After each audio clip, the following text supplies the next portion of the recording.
You are unmuted. 22117, the Commonwealth versus Karen Reed. Can I have counsel identify themselves, starting with the Commonwealth? Good morning, Your Honor. Laura McLaughlin for the Commonwealth. Good morning, Ms. McLaughlin. I'm Miles for the Commonwealth. Good morning, Mr. Lally. Good morning, Your Honor. Hank Brennan for the Commonwealth. Good morning, Mr. Brennan. Good morning, Your Honor. Alan Jackson for Ms. Reed. Good morning, Mr. Jackson. Good morning, Your Honor. Elizabeth Little, also on behalf of Ms. Reed. Good morning, Ms. Little. Good morning, Your Honor. Robert Alessi on behalf of Ms. Reed. Mr. Alessi. Good morning, Your Honor. David Giannetti for Karen Reed. Good morning, Ms. Giannetti. Good morning, Ms. Reed. All right, so last week, upon hearing of a previously undisclosed relationship, perhaps, between defense counsel and the ARCCA witnesses, I took a recess here. We suspended. I had heard about email communication, detailed communication, memorializing a conversation regarding an engagement letter and a promise of retainer on March 20th and 22nd of last year, roughly 2 months before the ARCCA witnesses testified. There was another email that was 2 days before the trial and after the voir dire, 2 days before the trial, with a list of cases. The Sunday before the witness testified, there's a proposed script of questions and answers and suggestions.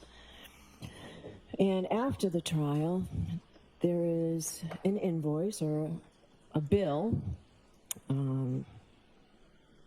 not just for reimbursement of travel and expenses, but for trial prep. Clearly, the ARCCA witnesses were expecting to get paid. So the Commonwealth, I suspended for 3 reasons. The Commonwealth raised questions of candor with counsel in the court regarding the Rule 14 obligations. And frankly, I didn't think it was fair to have defense counsel stand up and have to answer to that without the opportunity to reflect, to talk to each other, to look at transcripts, to consult with people.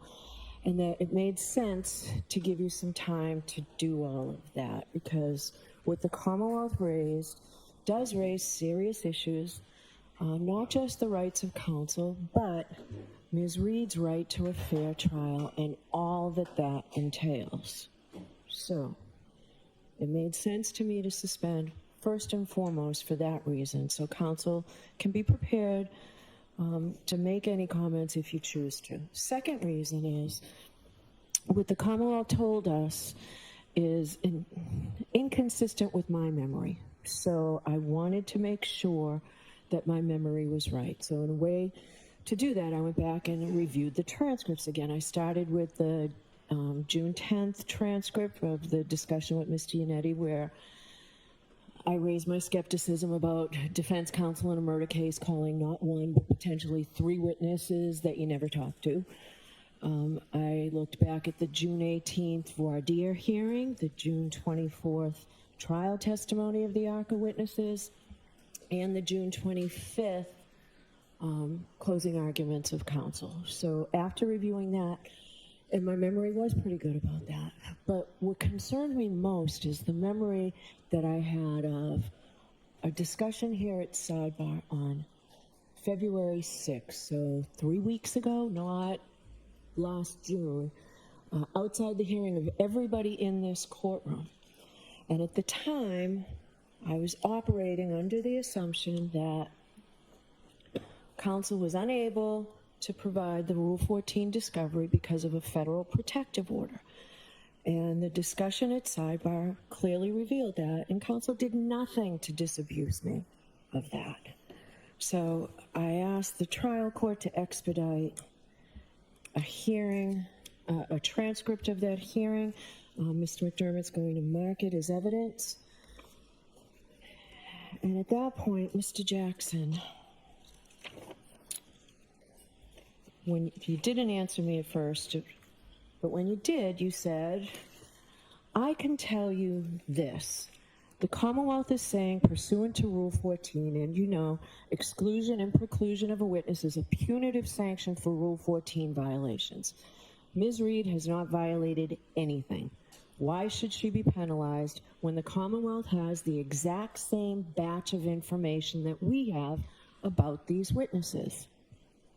So I don't have any more information. I don't have any additional discovery. I didn't hire them. I didn't ask them to engage in additional protocols. So I've got nothing else to give Mr. Brennan. He's got the same information I got, and he got it at the same time. So that was concerning to me. Jim, do you have a copy of that there that you can? And I made sure, so the transcript is of the entire hearing because I don't want anyone to think anything's out of context. So we will mark that as an exhibit. And the third reason I paused is because, frankly, I needed time to reflect. I don't know what may flow from this. Obviously, I have to make findings, whatever they may be. But I wanted to explain why we recessed. I sent that one-page notification out last week about what we would be discussing. So I will hear from defense counsel if you want me to hear from you. If you don't want to say anything, that's fine too. But if you want to be heard, I will hear from defense counsel. Your Honor, thank you for the opportunity to be heard.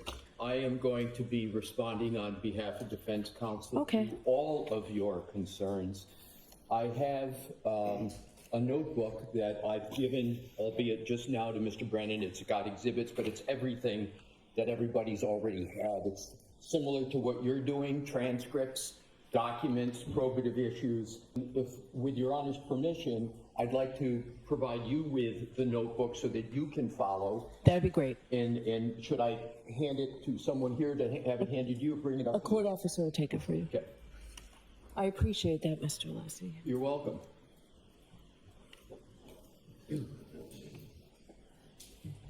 Thank you.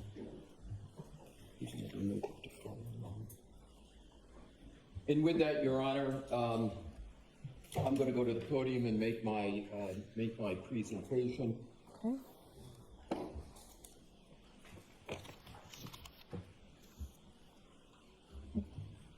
You know what, actually, I'm going to take 5 minutes to just quickly go through this. That would be excellent. Thank you, Your Honor.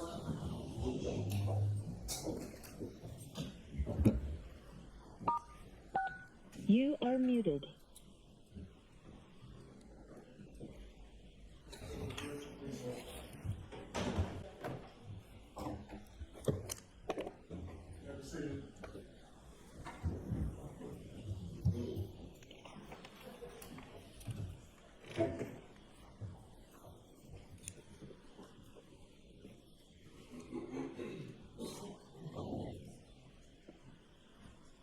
All right, so I apologize if that wasn't quite 5 minutes. I just wanted to see what it was that you had there.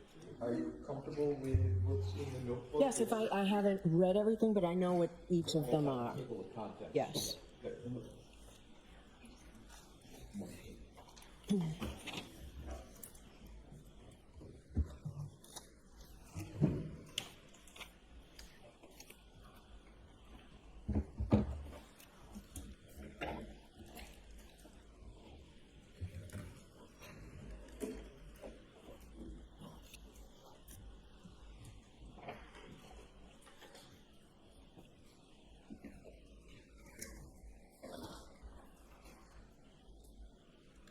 May I proceed, Your Honor? Sure.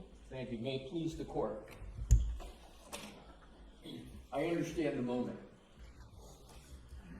The moment has categories and components. And in my presentation today, Your Honor, I am going to go through those categories in this order. I am going to start with the notebook that I handed to Your Honor and to Mr. Brennan this morning. The notebook is purposefully in chronological order. The notebook is in chronological order because I believe the best explication of the facts and what those facts mean come from a proper chronological presentation of the facts. I also believe that the chronology is going to address many, if not all, of the concerns as I understand from Your Honor. Your Honor, of course, will be the ultimate arbiter if they successfully address those concerns. But my intention, Your Honor, is not to obfuscate, not to conflate issues. To the contrary, my intention is going to be to elucidate and to illuminate so that Your Honor can make the proper determination. That is my genuine goal for my presentation. As I go through, and I know I don't have to say this to Your Honor, you can feel free to interrupt, pressure test me on anything I'm going to say. I would welcome it, but I believe if I can get through the chronology, my hope is that the facts will speak for themselves.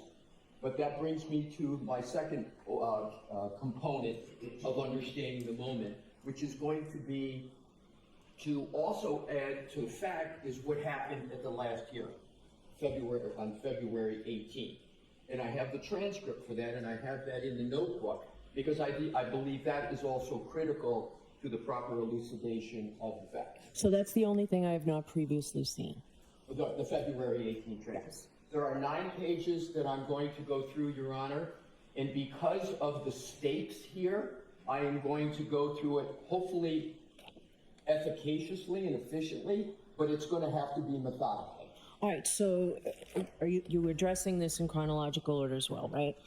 Yes. So if you can tell me those pages now, I'll likely recess because I do want to see them before you talk about them, but I'll hear you going up to that point. So what pages are those? And you're referring, Your Honor, to the February 18th transcript? Yes, Yes, your I will number tell you exact 8 pages that I'm going to refer to. And Your Honor, this is tab 8, Right. the notebook. Mm-hmm. And specific pages that I'm going to reference start on page 53. Okay. And those are 9 pages that proceed all the way to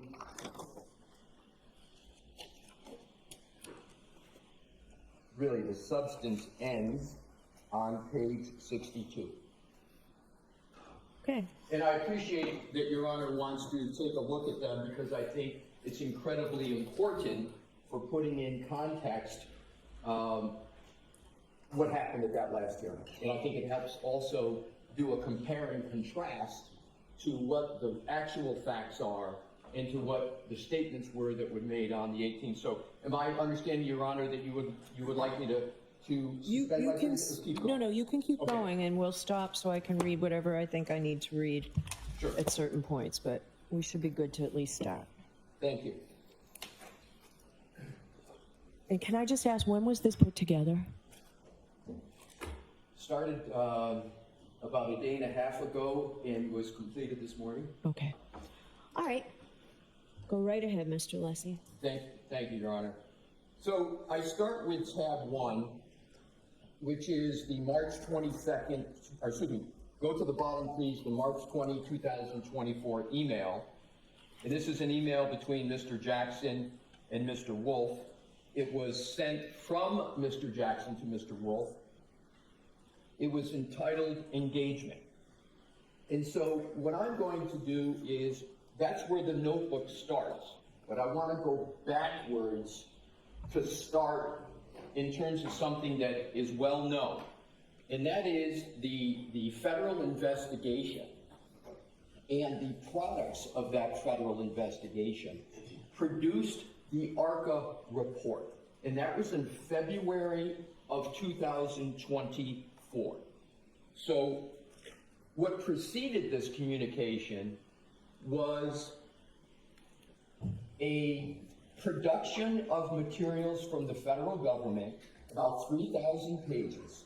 Contained in that 3,000 pages was the ARCCA report of February of 2024.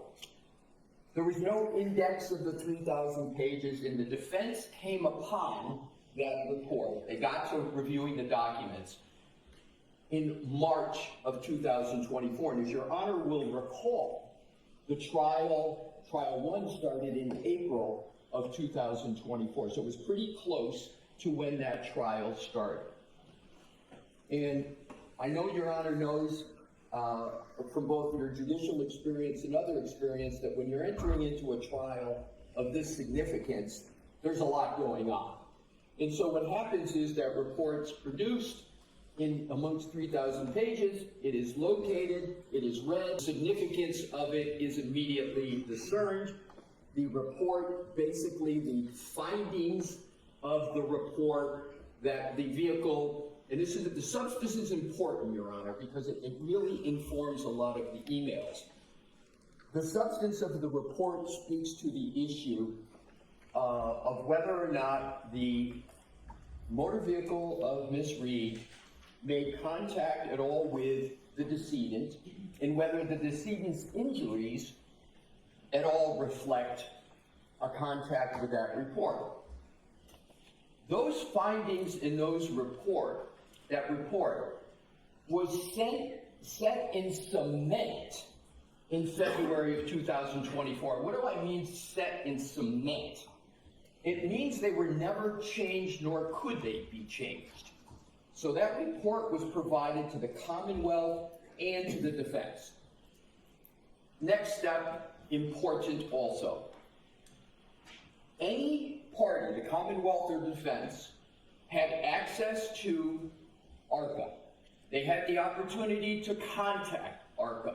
There were restrictions that I'm going to get to on that contact. But either party had the opportunity to contact them. Now, only the Commonwealth knows why they didn't take that opportunity. It may be because of the findings. It may be for other reasons. I don't know. But I understand the facts to be that the Commonwealth didn't make contact with the ARCCA experts. The defense surely did. So that is the background. That is the information that we have. And so what happens? The defense sees the report, sees that the information in it is completely exculpatory to Ms. Reed. Of course, any attorney, lest they want to risk malpractice, is going to make a communication with that expert, which was perfectly legal and perfectly contemplated by the rules of the road, if you will. Now, as Your Honor also knows, the rules of the road with regard to the ARCCA expert were not set by this court. They were set by the U.S. Attorney's Office. And I'm importantly going to articulate with objective evidence what those rules of the road were. But the one key point is those rules were not set by this court. So the contact was made.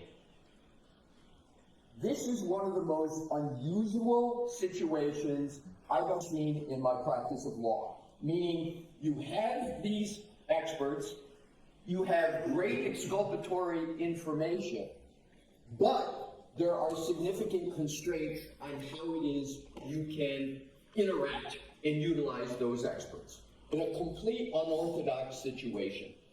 Why do I emphasize that? I emphasize that because lawyers in trial practice are used to doing things a certain way. And when there are certain constraints that are imposed upon them, it becomes more sui generis, more ad hoc. And then there has to be sort of new ways of addressing the situation. That now brings me with that important background to tab 1. And to repeat, the communications start with a report from the ARCCA experts and their findings and their conclusions that never changed.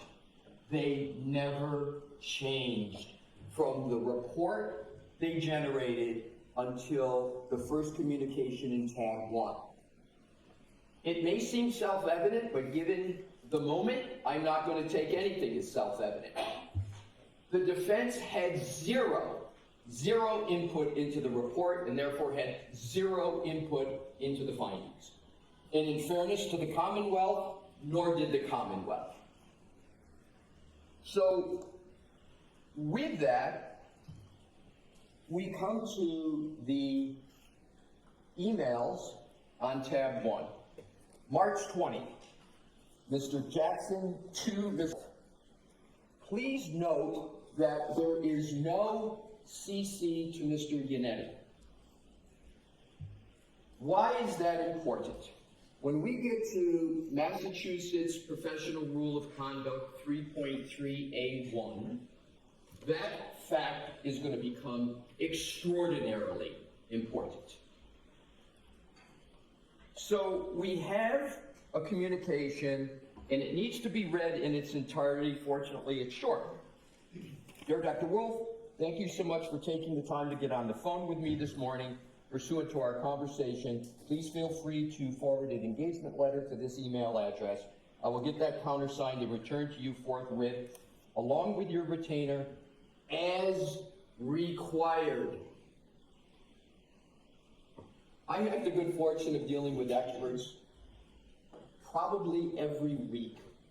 And this is classic form parlance. If it's going to be required, you always hope for your client that they're not going to require a retainer. But the language is as required, as.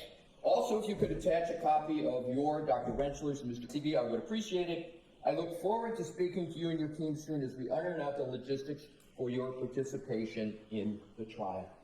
At that particular point in time, there was no conclusion, no agreement, no knowledge that these folks would actually be testifying. There was certainly the hope, there was certainly the desire, but there was no agreement that they were going to be testifying. That was the hope. Was the federal protective order that was referenced by Mr. Yannetti that said it was specifically outlined and ruled could not prep with us for trial? Was that in effect at the time these emails were sent?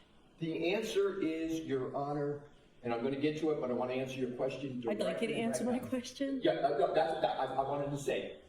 I'm going to answer it directly.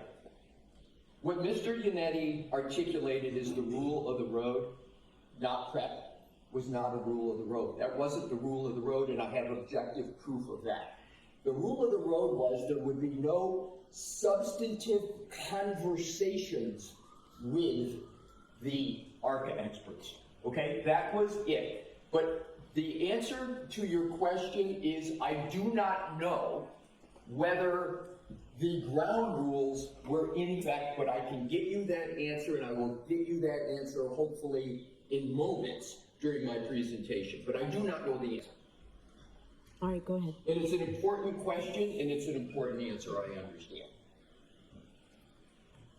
But I'm going to give you information that's going to indirectly answer that question, but I'm going to get you a direct answer as well.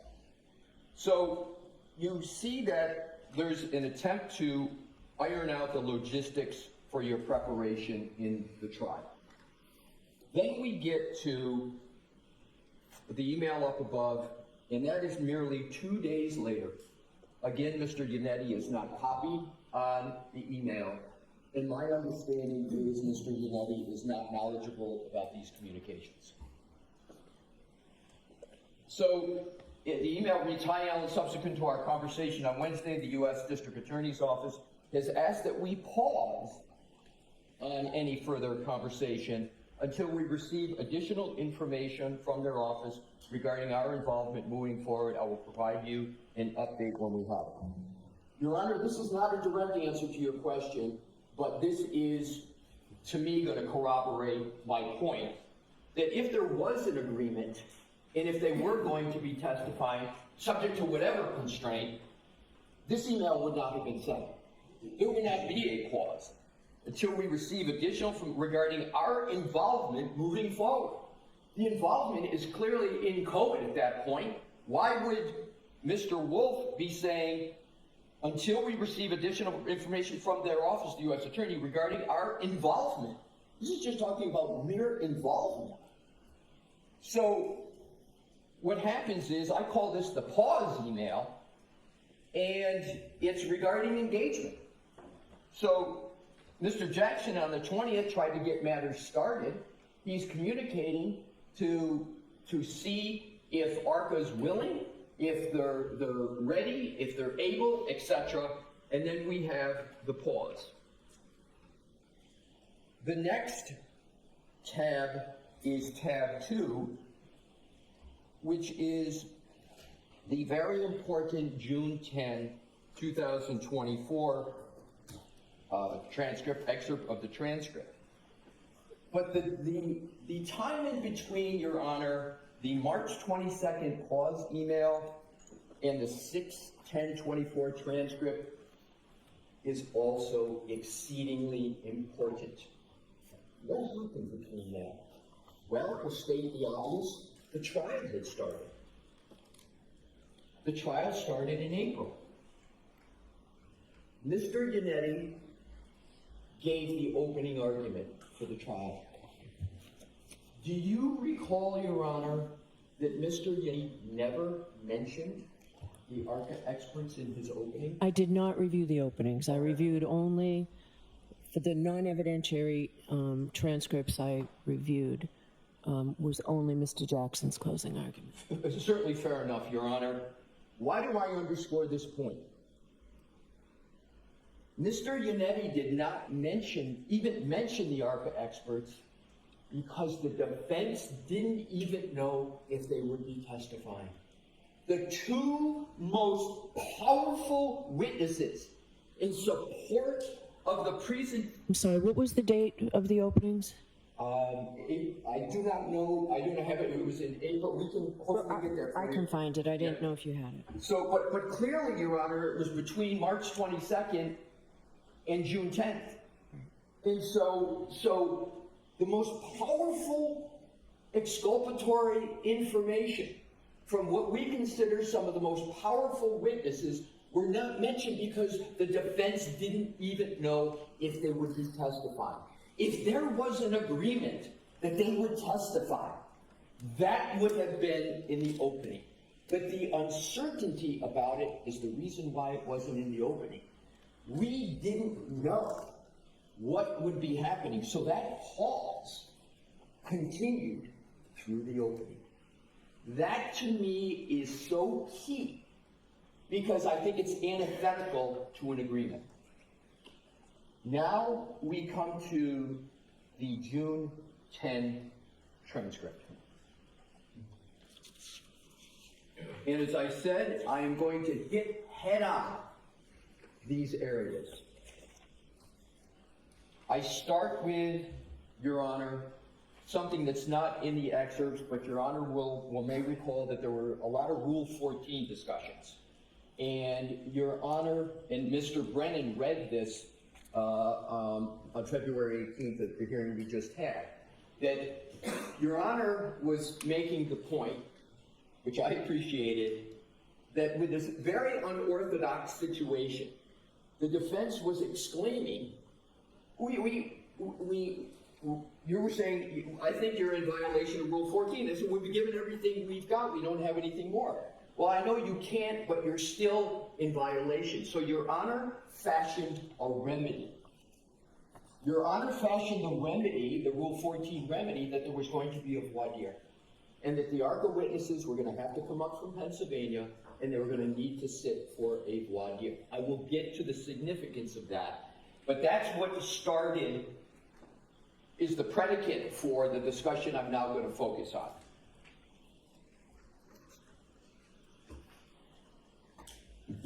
It starts on, this is tab 2, page 2812. Line 5. The court. Now, regarding the 3 experts from ARCCA, so I've read that report. I can't tell who does what or what the basis of their opinion is. So what have you provided? Referring to the defense, of course. Mr. Yannetti, Your Honor, we've provided everything that we know. We mentioned to this court at sidebar, these experts do not arise from us finding them. The court, I understand that. Mr. Yannetti, these experts were hired by the federal government and they provided a report to us pursuant to the TUI request. And it was specifically outlined and ruled that they could not prep with us for trial. Court, and it's important not to stop there with what Mr. Yannetti said. There's more to that statement. There's an elaboration of it that is important. The court, So I'm to believe that the defense is calling 3 witnesses that you've never spoken to and putting them on the stand here. And I want to key into your words, Your Honor, because I want to be fair and precise. Your question That's was not- exactly what I said. Pardon me? That's exactly what I said. Yes, and I want to key in on you've never spoken, right, to and putting them on the stand. Now, no one ever said from the defense they never spoke to them, but that was what Your Honor was concluding from what was stated. So what did Mr. Yannetti do in elaborating on his answer? I didn't go back to the video to see if there was sometimes 2 people speak at the same time. I don't know. I'm going to assume it wasn't, and this was just a natural flow. So Mr. Yannetti says, that's essentially it. But what follows is really probative. We've spoken to them only for the purposes of coordination of their testimony and their background. And I've got definitions of coordination and background that I won't provide, but those in Merriam-Webster's dictionary have specific meanings. But I don't have to parse that at this point. So I want to continue.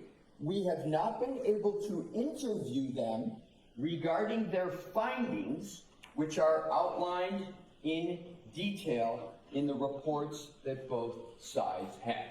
And I know the immediate response might be there, it might be at this point, wait a minute. You haven't had time to interview, et cetera, but what has been the communication up to that point? It's been the first communication from Mr. Jackson, mentioned in the March 20 email, and then the pause email. That statement of Mr. Yannetti, as best as I can gather, is 100% accurate. It is not merely a response that stops with line 14 to 18. He goes on and explains exactly what the interaction had been up to that point. The statement of Mr. Yannetti is 100% accurate. Now we get to the court. See, I don't see that as being the report. I don't see that as being detailed. It leaves a lot of questions as the gatekeeper as to what they can testify, and you've not complied with your Rule 14 obligations. We can't, Your Honor, and this was what I was pointing to before. So you can't, but you haven't. So I'm left with you haven't complied. So we need to get everybody here for a voir dire. They can testify, yes. Well, we need to do that in advance of their testimony. Okay, that's fine, Your Honor. So the defense is not fighting with bringing them in for a voir dire. That's, Mr. Yannetti says, that is fine. So I said I'm not going to conflate issues, but there's overlap of issues. So here you have a Rule 14 issue. Your Honor has concluded there's a violation. Your Honor has fashioned a remedy. The remedy is they're going to be subject to voir dire. The defense doesn't fight it. That is the Rule 14 remedy. But I'm going to get to how that interacts with the Model Code 3.3A1 in a moment. So we have then the voir dire. And what I'd like to, if I could, Your Honor, have you turn to tab 3, which is excerpts of the voir dire. Page? It's tab 3,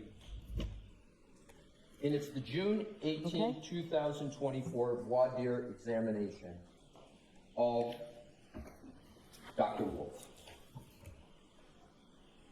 And before I get to the specific parts of it, I know this is well known by Your Honor, but it's important to set the predicate for the elucidation of the points I am making. We all know voir dire is the opportunity for anybody to ask virtually any question they want of the witness to be voir dire. Your Honor set no limitations on the topics of voir dire at all. In recalling Your Honor's concerns, right? I don't know who even is opining on what. I went back and looked at that, Your Honor. Pretty fair comment, if I could, from the bench. It was hard to see. But please recall that wasn't the defense's making. We got what was sent in cement, the reports. That's the way they came. We didn't create a report that blended experts as to what they were going to say. That's what got dropped in our lap. So the voir dire was the opportunity for the Commonwealth to ask whatever questions they wanted to ask. There were no limitations. So up to this point, Your Honor, I'm going to use some words of others, because I'm going to come back to them after we talk about the February 18th hearing. There was no compensation as of June 18th. There was no promise. There was no reward. There was no inducement, unless one tries to define inducement as being the hope that you'll get to have these experts testify on behalf of the defense. There was no favoritism, because the Commonwealth had the opportunity to interact with the ARCCA experts. They had the opportunity to call them as witnesses. And we sure know that the Commonwealth knows how to conduct a rigorous voir dire. Please simply recall Attorney Brennan's voir dire of Dr. Russell. That was the opportunity. They had a Dr. Russell opportunity with Dr. Wolfe. What they chose to do with that opportunity, of course, is fully the discretion of the Commonwealth. The Commonwealth did not ask numerous questions that someone with the benefit of my hindsight and Monday morning quarterbacking would have asked them. But I would have asked them a lot of questions, especially given the unorthodox situation and given that the defense quickly jumped on the opportunity, right, to interact and call these witnesses. But they didn't take advantage of that opportunity in the voir dire. They didn't ask those questions. Had they asked those questions, they would have gotten answers. Now, Your Honor, I don't say that that in and of itself addresses the Rule 14 issues. I'm going to get to those. But I want to get to the prejudice, and I want to get to some of the other important issues. I'm going to highlight, because I'm going to come back to it, Your Honor, page 1-67. We heard at the February 18 hearing, and again, I'm going to come back to it when we go line by line for those 9 pages. Not line by line, but many lines. If I could draw your attention, please, to line 12. It starts with line 10 to put it in context. What about human factors? This is the voir dire, direct voir dire. So Mr. Jackson is asking Mr. Wolfe questions. What about human factors? What does that discipline entail? What is human factors? Answer. Well, to give you an example of that, so I do a lot of nighttime visibility work. And then it goes on where, for instance, let's say a pedestrian is coming down the roadway at night. There's also going to be, that I'm going to get to in chronological order, Dr. Wolfe on direct, talking about nighttime visibility work, etc. But if Your Honor could just please note the absolute raising of the issue of nighttime visibility in pedestrians affirmatively in voir dire.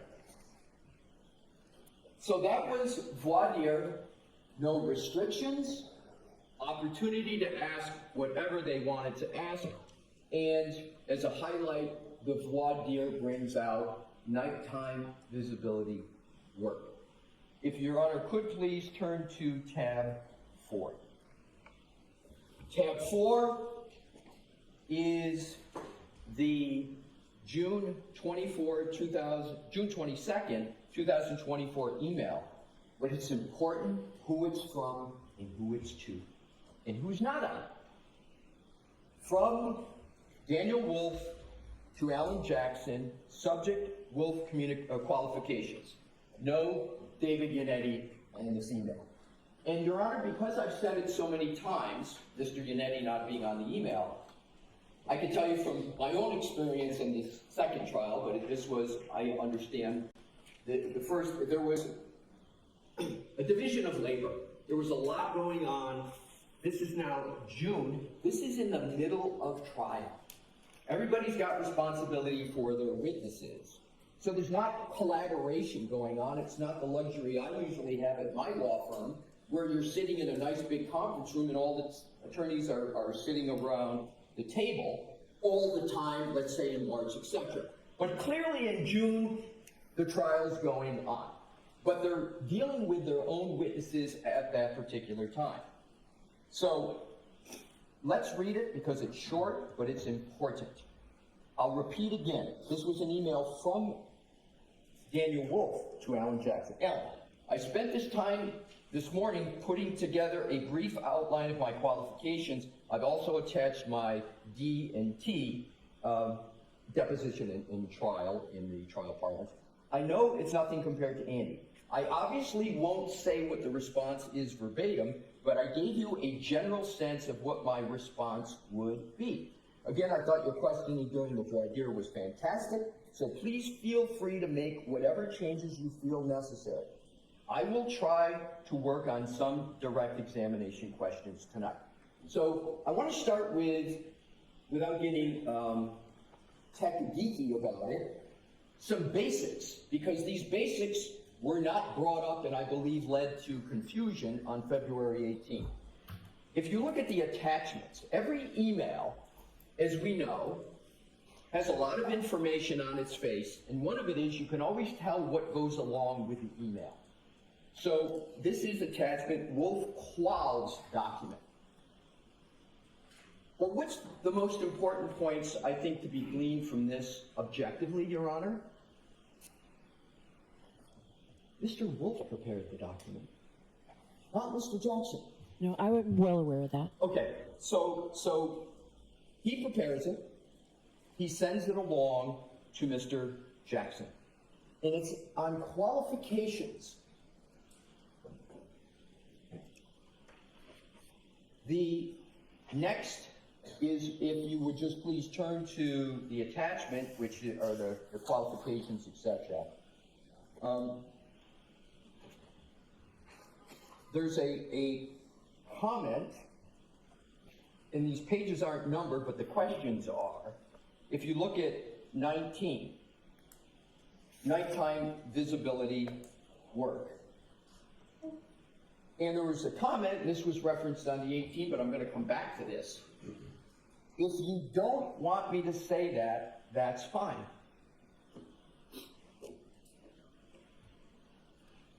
That very testimony and that very point was elicited by Mr. Jackson on the direct that we're going to get to. There was no hiding of it. I read that as well. Good. Thank you, Your Honor.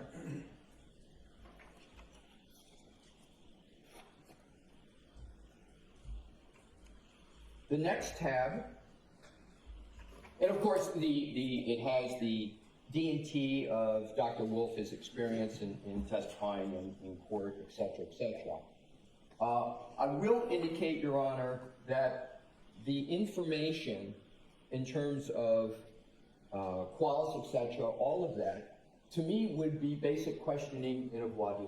But those questions, to the best of my knowledge, were not an issue of concern for the Commonwealth with regard to voir dire. I mean, inquiry, but again, that's what voir dire provides the opportunity for. So next we have tab 5.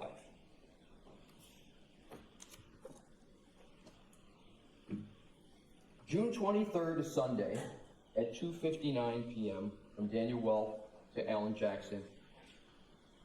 Subject Wolfe direct, attachments Wolfe direct. So it's clear, and then if you turn the page, that is the attachment, is something that has no labeling on it, but I don't think anybody is going to misunderstand that this is what's being referred to in the attachment Wolfe direct. So all the topics that are in this direct were all in the report of ARCCA. The frozen in concrete report of ARCCA.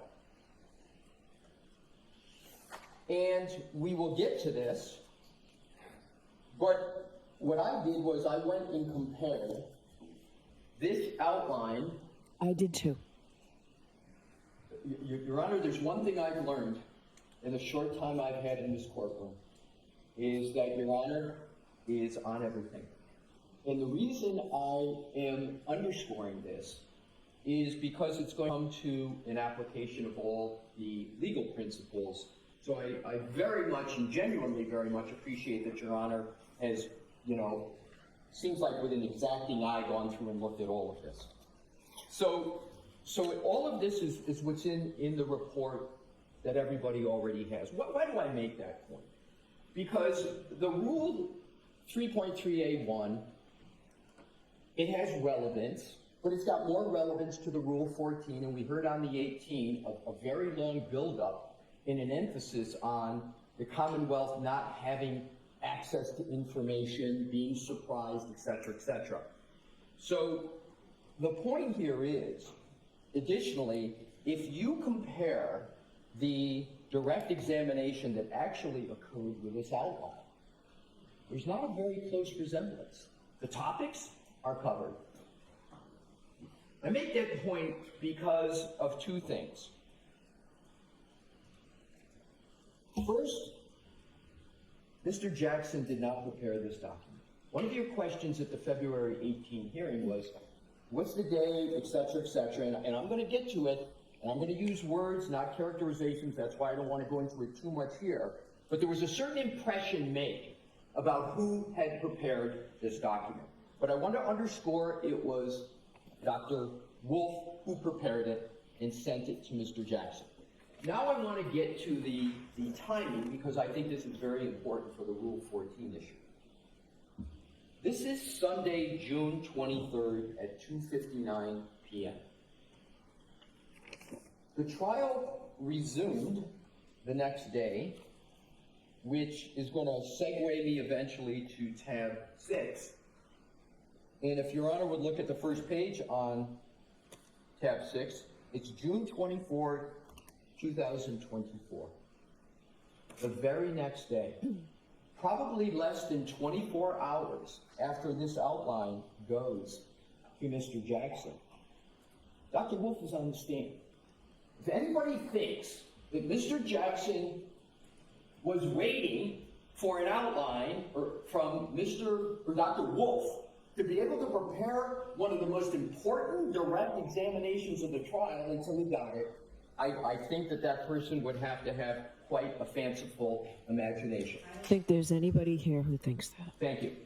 So the other important point to underscore is that this was something provided by Dr. Wolfe, not drafted one word by Mr. Jackson. So if someone is to say that, and I'm not inferring Your Honor, but someone else might want to infer to say that this is a blatant Rule 14 violation, this should have been turned over, et cetera, et cetera. What happened the next day, one day later, that would have required Mr. Jackson in the middle of trial with an unorthodox situation, trying to figure out what to ask Dr. Wolfe, under what parameters, under what constraints, et cetera, that he should have also had the thought, oh boy, I got this in at 2:59 p.m. on a Sunday. I better hurry up and communicate with the Commonwealth and go provide that to him so I comply with Rule 14. I'd like to believe that I'm very diligent about my Rule 14 obligations, Your Honor. I'd like to believe I would have done it. I don't believe I would have even thought of it. It came to my mind. We know what the standard is, but I want to underscore the connection in time between Mr. Jackson gets this and when Dr. Wolfe is on the stand, because that's really the prejudice time period or potential, if you will, that occurred. Not even to bring in the voir dire that this could have been brought up, all these topics in the voir dire. Not that voir dire satisfies all the Rule 14 obligations, but The reason I brought up Your Honor's Rule 14 remedy was it was the remedy, I think perfectly tailored to the situation, to basically say, I don't, as the court, understand, these folks haven't gotten what the court found was their proper discovery. We're saying we don't have, you know, the information to turn over in terms of it. We got the report, and all we had is emails in March, right, that are, in my view, non-substantive. They're communications. They're Rule 14 material, no doubt, Your Honor. But the question is, what's the prejudice from not getting those emails in light of the voir dire that Your Honor ordered? We'll get to those under 3.3A1, but under Rule 14, they clearly are of no prejudice to the Commonwealth. So now we have the trial testimony of Dr. Wolfe. I mentioned, Your Honor, about the nighttime visibility issue, because much was made of that in the hearing 1 week ago. If Your Honor could please turn to page 3665, starting at line 22 at the bottom. Question. Mr. Jackson, this is direct. Mr. Jackson is eliciting this testimony. Remember the comment, I don't know if you want to bring this up? Mr. Jackson now is eliciting this topic. And how many of those 1,000, I know you don't have a number specifically, but how many of those 1,000 would you say involve pedestrians as well? Answer, several hundred. As I mentioned earlier, you know a great deal of my work is in the field of lighting and visibility, so there is a direct correlation between time of day and pedestrian incidents. Here's the key sentence. We see a rise in the evening and night hours just due to drivers having a difficult ability to try to perceive and recognize individuals. So I certainly see a lot of pedestrian collisions in my casework. Elicited, discussed. Now to some very important communications on direct. If I could ask Your Honor to turn to 3669, please. Line 9. This is again by Mr. Jackson. At the time you did your expert review, Dr. Wolfe, and your consultation, you and I had never met. Answer, that's correct. 100% true. You did not know who I was. I did not. 100% correct. You had never met Ms. Little? No. That's correct. Mr. Yannetti? No. Fact. As a matter of fact, you had never heard of this case. That's correct. Page 3670. Line 10. Question. When did your analysis and conclusions, well, let me ask it this way. You finalized your report, you and your team, correct? Answer, correct. Question. And that report is contained in a multi-page document that was submitted following your analysis and your opinions and conclusions, right? Answer, correct. The defense didn't have anything to do with that. That's correct. True statement. You had never met us, didn't know who we were when we did this. Correct. Now if you could continue on, Your Honor, to, I believe, if I could be so officious and say this may be some of the most key aspects of the testimony for Your Honor's inquiry. 6, question. All right, it goes without saying, I'm going to ask it anyway. You haven't been paid by the defense. Answer, you have not paid us anything. No. 100% correct. And you don't work for us. That's correct. There was no engagement. There was no engagement letter signed. There was no retainer. Those discussions that were started on March 20th were paused with a March 22nd email, and they never were re-engaged. They were never re-engaged. We got to eventually get them on the stand, but there was no retainer. There was no terms of the engagement. To the best of my knowledge and my review of all these facts and discussions with counsel. So then the next, that's correct. question. As a matter of fact, I never asked you specific questions about your testing before today. That's correct. Mr. Wolfe sent in questions that he proposed Mr. Jackson asked. But that's why I underscored so many times the fact it came from Dr. Wolfe to Mr. Jackson. It's not Mr. Jackson asking questions in that document. It's Dr. Wolfe sending them in.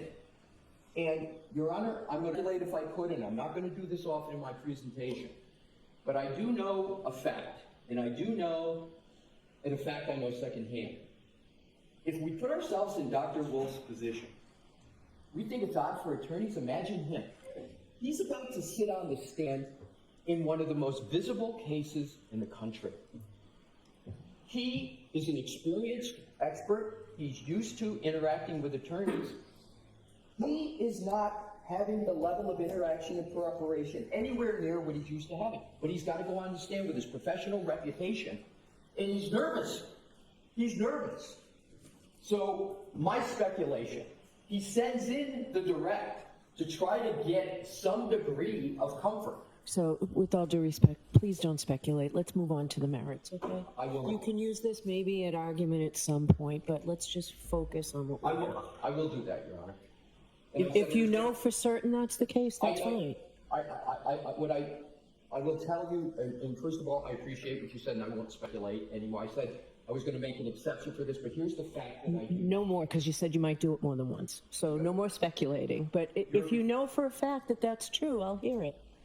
Your Honor, first of all, completely understood, no more speculation. There will be no more speculation until we get to February 18th, what I think is really important. Okay. Because the Commonwealth on the 18th speculated a lot, and I think the only way to fairly... So let's go back to this, okay? You'll get to February 18th. Do you know for certain that that's what Dr. Wolfe was thinking? I will tell you the base of it, in fact. I was spoken with Mr. Jackson, and Mr. Jackson said that Dr. Wolfe was anxious about the fact that he had to get on the stand without having the typical level of preparation and knowing. That is Mr. Jackson's sense of Dr. Wolfe's situation at the time the direct was sent. So, can I say for certain? No. Can even Mr. Jackson say for certain? No. That's the sense that was extant at that particular time. Okay. So we then go down to the next question. But I want to come back to that question on 12. As a matter of fact, I've never asked you specific questions you're testing before. That is correct. That's an accurate statement, Your Honor. That's an accurate statement. 15, your work product, the report that you provided was provided both to the defense as well as the Commonwealth. Is that right? That's my understanding, yes. And you were equally available to both sides in terms of them reaching out, correct? Yes, and I called you ultimately after receiving your report and asked if you join us and testify, correct? That's correct. Why do I point that out? Because it's not only my sense when I said earlier that and I don't think this is disputed, the Commonwealth had equal opportunity to contact ARCCA. That was Dr. Wolfe's sense as well. So that is the direct testimony of Dr. Wolfe, and I want to just speak to the findings because on page 3676 to 3677, because the findings never changed one iota from the report ARCCA issued in February to Dr. Wolfe's testimony. There's been a lot of talk about potential cause and effect of the interaction Mr. Jackson had with Dr. Wolfe before he testified. And the key emphasis, and I think should be the key concern of everyone, certainly was the concern of the U.S. Attorney's Office in the federal investigation. They didn't want those findings altered in any way. And the U.S. Attorney's Office basically said, we don't want any more additional testing. We don't want anything. You're going to get these findings, and you're going to deal with the findings that they have. So what were those findings? Bottom of 3676, line 25, did you perform an accident reconstruction? Specifically focused on determining whether or not damage to the Lexus was consistent with hitting Mr. O'Keefe. Answer, yes, I think that's a fair characterization. And reversing that was your accident reconstruction also focused on whether or not the injuries to Mr. O'Keefe were the result of being hit by a vehicle. So it's important to know, in terms of, you know, whatever the interactions were and whatever the effect of the interactions were, is that the findings always stayed the same, and what was elucidated at trial, what was presented to your court, was not anything whatsoever different from what was established in cement in that report in February of 2024. So now we go to, and of course, you know, the findings of ARCCA being that the vehicle did not come into Ms. Reed's SUV did not come in contact with Mr. O'Keefe, and the injuries that Mr. O'Keefe incurred were not the result of an interaction with a motor vehicle. So now we go, Your Honor, to the tab 7, which is the invoice. I am going to be very precise and point out some items, hopefully for an efficacious purpose. It says at the top, ARCCA invoice date, July 12, 2024. Of course, by then the trial is over.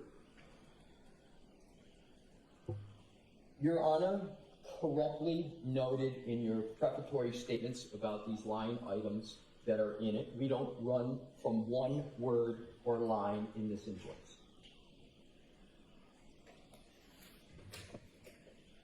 But it's important to understand the facts behind this.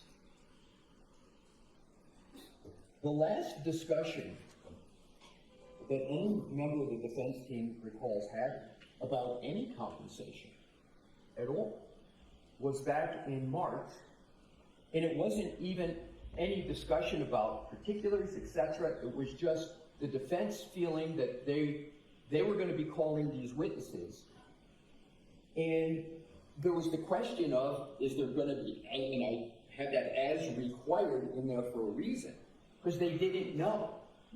It was just trying to understand this very unorthodox relationship because of the U.S. Attorney's Office, their constraints. The defense position is that there was absolutely no meeting of the minds that ARCCA was going to be compensated by the defense. It wouldn't have been a surprise if that would have been demanded of the defense, but those were paused. Those discussions were paused. And again, that's the recollection of the defense. And to be clear, Your Honor, as Your Honor knows, I was not a participant in the first trial. I'm not speaking with firsthand knowledge on any of this, but I have conducted as thorough an investigation of these facts and marshaling of them as I think I can possibly do. So here's the punchline, Your Honor, with the invoice. Came out of the blue. It came out of the blue. It gets sent to Mr. Jackson's office in July. I can't reveal attorney-client communications, but I can tell you there's one person that was more shocked than most about the invoice coming in and the amount.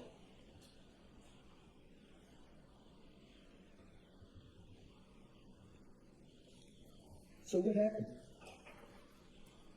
And this is, Your Honor, objective, these are recollections, information.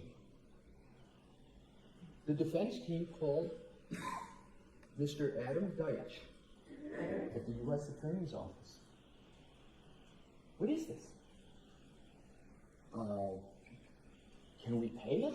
We supposed to pay it? I encourage Your Honor to communicate with the U.S. Attorney's Office about Did this conversation really occur? What was the substance of the conversation? Because, as I understand it, one of the questions of Mr. Deitch was, can we pay this? Are we going to be in violation of some expectation of yours? We do this the right thing? Mr. Deitch said, yes, you can pay. Why would the call go into Mr. Deitch if there was a prior agreement that they would be paid for anything? There would be no reason for the call.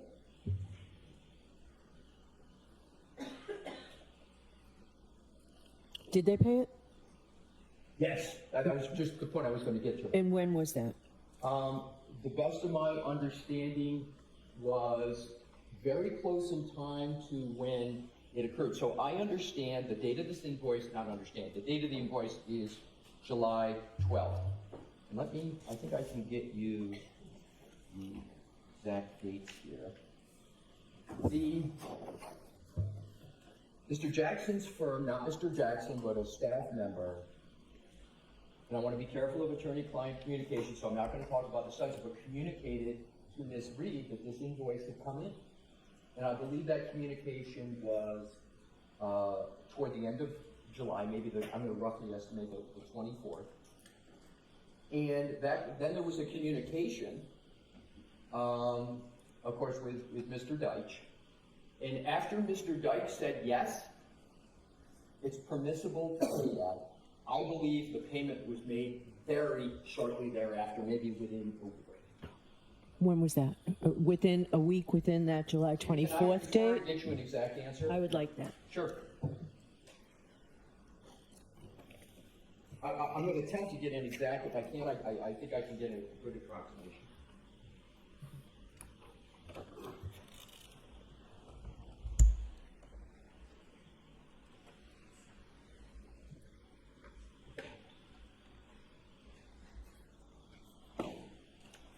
Your Honor, I understand a check was sent to ARCCA on July 25th. Thank you. You're welcome. So there's no doubt the invoice was paid. But the story is not solely about was the invoice paid. The important part of the story, about the facts, is it came out of the blue. And I don't expect anybody to take my characterization 100%, but that's my full understanding. But the call to repeat to Mr. Deitch is, to me, the corroboration of that very point. And it's an important one. It's an important question, and it's important, very important question. But it's an important fact point as well that call was made. So, in terms of the next tab, which I've been alluding to during Okay, so this is the one I said I needed to take a recess to read I was just going that. to say the same thing. Right, This so- is now that point. All right, why don't we take a 15-minute recess?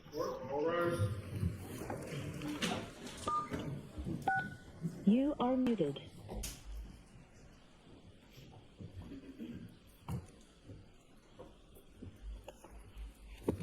Court is back in session.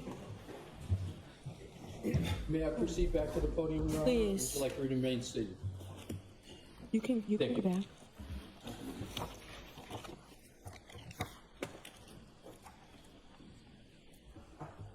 May I continue, Your Honor? Please. Thank you.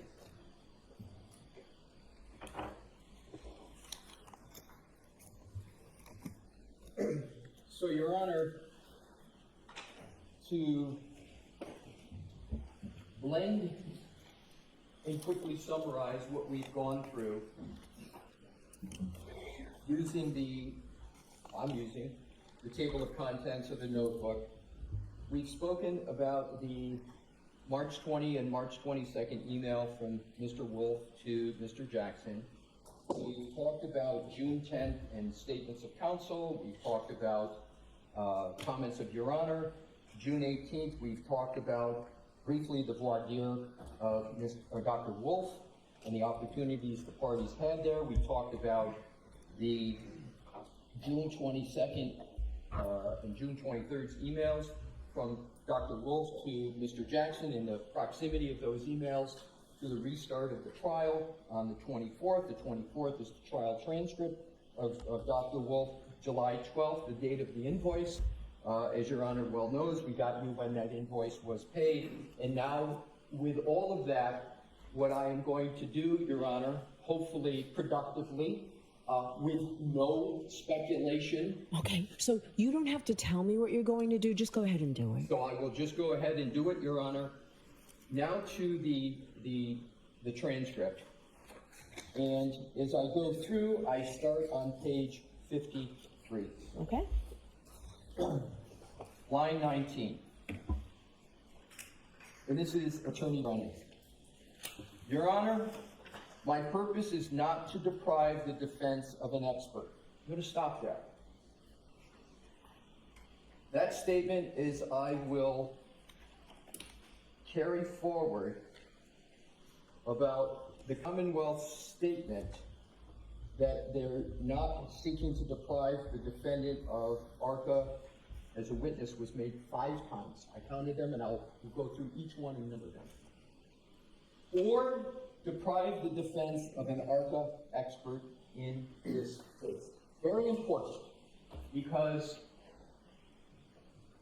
my perspective, what was put in the firing line on February 18th was the ARCCA experts, albeit indirectly. So now we go to page 54, and this is going to be, in some points, a line by line, because the words matter.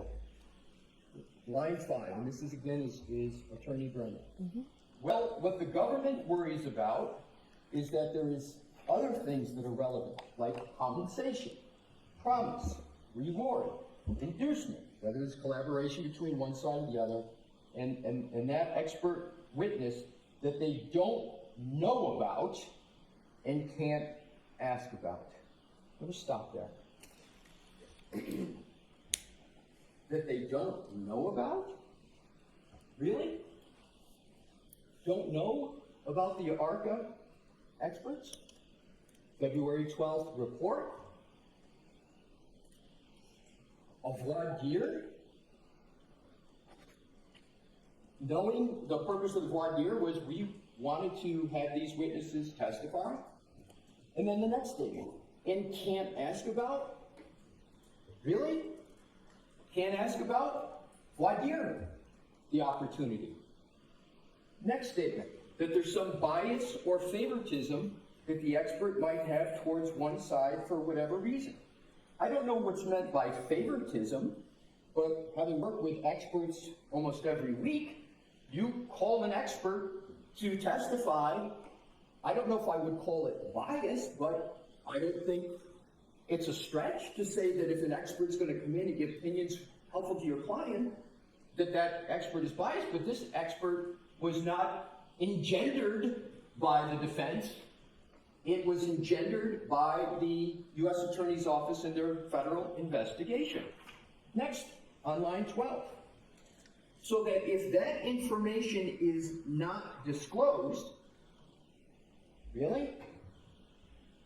It was on February 12th of 2025. Now I'm going to get to this because, and this is not speculation, this is fact, the entire buildup of February 18th was on the false foundation that the Commonwealth had gotten all the information that they were going to talk about until Your Honor's break from the federal government and not the defense, which was completely false. So this is a buildup, is all in. And what was the date again that the defense provided it? The Friday night before our hearing, was it? It was, I will tell you this, I'm going to have to think out loud here. I'm going to answer it. I think it was February 12th that it was provided of 2025, but it's important to state why that date. Please recall, Your Honor, that the Commonwealth had not yet issued its certificate of compliance with discovery. And I know I don't need to tell Your Honor the rest, you know it better than I do, about counsel's obligation to turn over discovery, et cetera, et cetera. So I don't know if the Commonwealth on the 18th genuinely didn't know that it came from the defense as opposed to the Commonwealth. But what's very, very clear are the statements that I'm going to go through that were all built upon the foundation that they learned about this all from the federal government and that the defense had not turned over anything, which is completely false. Okay. So let's go through each word because it gets really important. When there are claims made that the defense has not turned over something and there are words used like ambush and duping, it's important to understand and get behind those verbs as to what the facts are. So the next. So if the information is not disclosed, then it's not only an impediment, it creates a position where there's an unfair examination. Really? Voir dire occurred? It's not the ARCCA witnesses that I have the issue with. That's number 2 of 5. The Commonwealth is not saying we have an issue with ARCCA. And why do I keep repeating this? Because my conclusion is going to be ARCCA should be unscathed. ARCCA should be available to the defense. And I'm going to get to more of that in a moment. So since it's not the ARCCA witnesses that I have the issue with, it's the issue, the fact that I don't have adequate discovery. Those words, I don't have.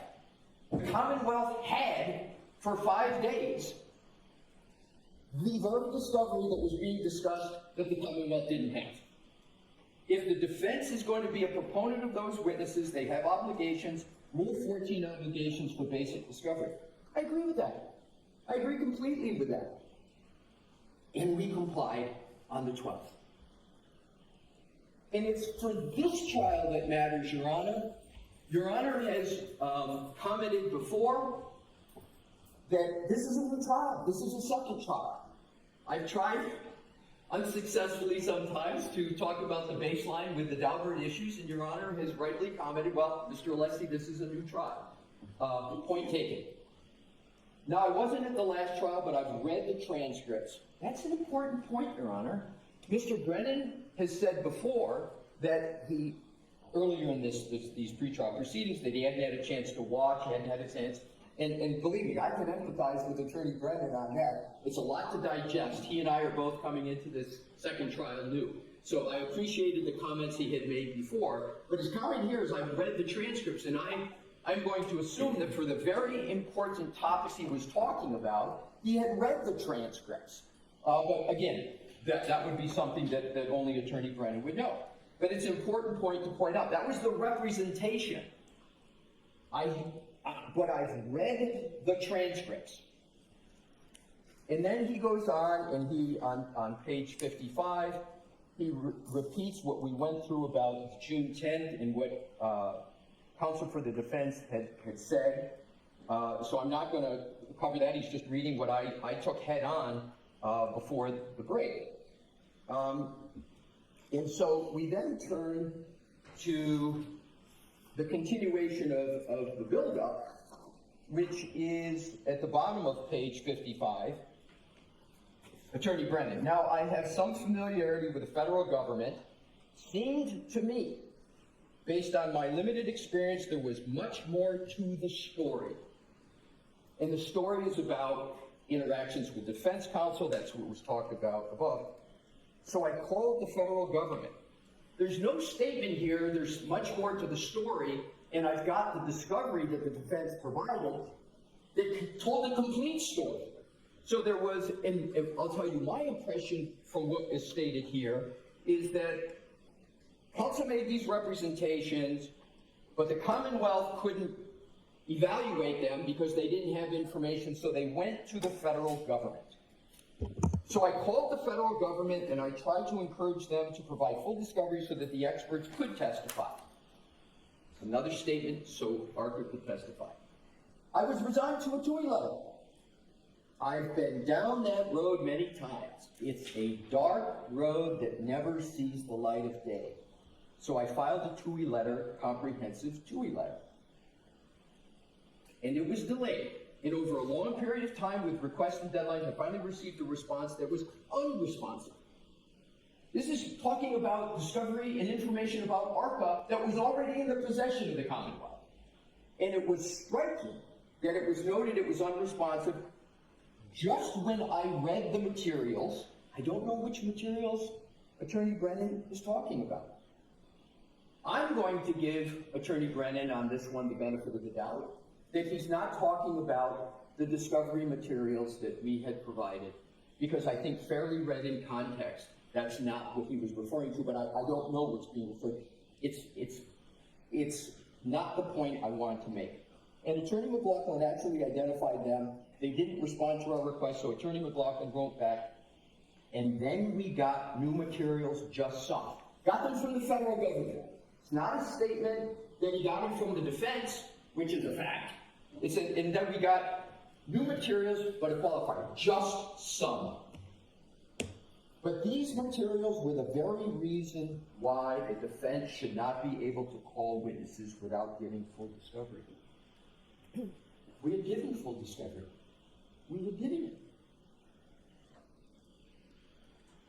Having not been at the last trial and reading the transcripts, I only have a flavor for the last trial. So there is email correspondence between the defense, not only the federal government, but some ARCCA, the witnesses themselves, and recent requests for. So he's saying, this is what I got from the feds. And what do I discover when I got this information from the feds? When he really got it from the defense. There's email correspondence between the defense, but not only the defense and the federal government, but the ARCCA witnesses. And then he goes on. But if we look back earlier in the relationship, what we see back in March 22nd, 2024 is that there are conversations between the defense, Attorney Jackson and Daniel Wolfe, who's one of these ARCCA witnesses. And then he goes on and he reads the email. But the clear import of the point here is that the Commonwealth is saying right here that this is when I discovered these emails. This is how I got them, not from the defense, but the federal government. And we know now that that's correct. Then we proceed down to page 57. The Commonwealth, as I understand it, was not aware of any promise, rewards, or inducements, or payment. They relied on a reciprocal discovery order of this court for that information. That's a misdirection. That's a misdirection. There was no promise, rewards, or inducements or payments before all of those documents that the Commonwealth is referring to here. That didn't come until the invoice came in July. And it wasn't even a promise, it was pursuant to the conversation of Assistant U.S. Attorney Joyce that, yeah, you guys got to pay it, and it's okay to pay it. So, next, on page 57, line 11, he reads, response, "Hi, Alan. Subsequent to our conversation on Wednesday," this is, I think he's reading from the March 22nd, but one of the disquieting aspects of this February 18th discussion is it's not chronological, doesn't have dates. So it's kind of hard to follow, but it certainly gave the impression, clearly, not the impression, it was stated that these came from the government, and I'm going to get to it when Your Honor was asking very apt questions about dates. But this is a very interesting paragraph. "Hi, Alan. Subsequent to our conversation on Wednesday, the U.S. Attorney's Office asked me, are there any further conversations? Did we receive additional information from their office regarding how our involvement will move forward?" Your Honor, I am going to please ask you to turn back to tab 1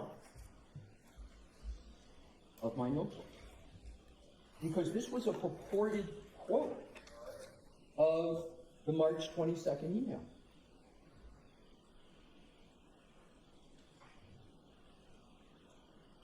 That's really not close to what the email says.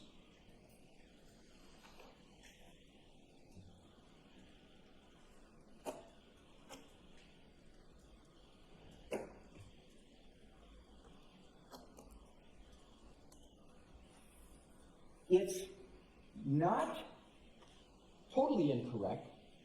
But here's what I'm going to do, Your Honor. I'm going to assume that the court reporter's transcription was not accurate, like Mr. Brennan accurately, because I'm going to give Attorney Brennan the benefit of the doubt. Because I can tell you that I've had my statements in court not completely correctly transcribed by a court reporter, and unfortunately sometimes it's been on some key things.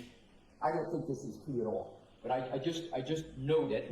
But it says, Mr. Brennan goes on, now it's the opinion that troubles me.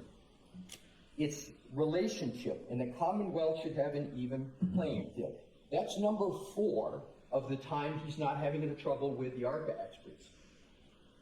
Saturday, June 22nd, Daniel Wolfe wrote, Alan, I spent some time this morning putting together a brief outline of my qualifications, blah, blah, and this is just a repeat of what we have already heard.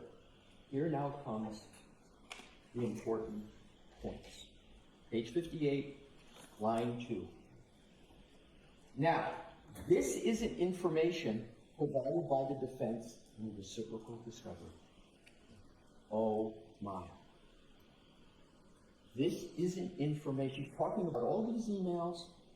This isn't information provided by defense in reciprocal discovery. This is information provided by the federal government after numerous requests, security requests, and an insistence, the best I can to get as much information as I can. It's incorrect statement number 2, and it's an important one. Down below, unfortunately, it gets even more incorrect. Defendant provided an outline of questions and answers for the direct examination. Please put this in context, Your Honor. The Commonwealth appears to be believing that they got the information from the federal government, not the defendant. So they've got the outline, and they're now accusing the defense of having essentially drafted the outline. Defendant provided an outline of the question and answers for direct examination. My, that's not a fact, but if that were true, that would be very bad. So what I'm going to do, I had no idea it's this late. So it's 1 o'clock, we're going to break for lunch, we'll start back up at 2. Okay. Right. Do you think, I have no idea how much longer you're going to be, Mr. Alessi.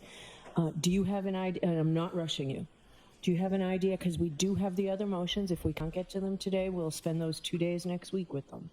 I'm going to answer your question. I think I can conclude in 45 minutes, because I have to get to the law, the 3.3a, I have to... I'm not rushing you, I just wanted a time frame. That's my best answer, and I will say this, Your Honor, I share your interest. I'm presenting some of these motions, and I have a strong desire not to be back here for that, so I share the goal, believe me.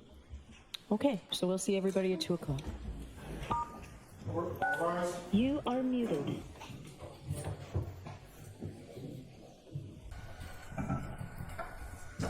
We're back in session, you may be seated.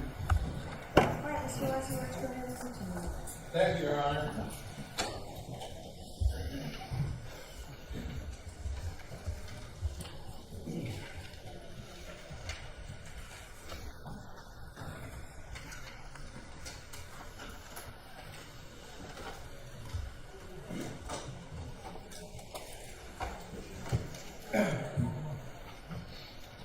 May it please the court, I first want to thank Your Honor for the generous amount of time you're No according need me. to thank me.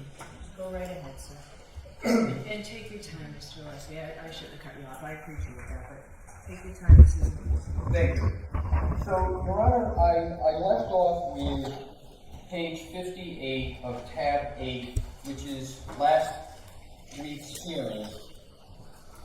And what I want to do is to go to, because I'm going to go backwards ever so slightly because it's an important segue to returning to page 58.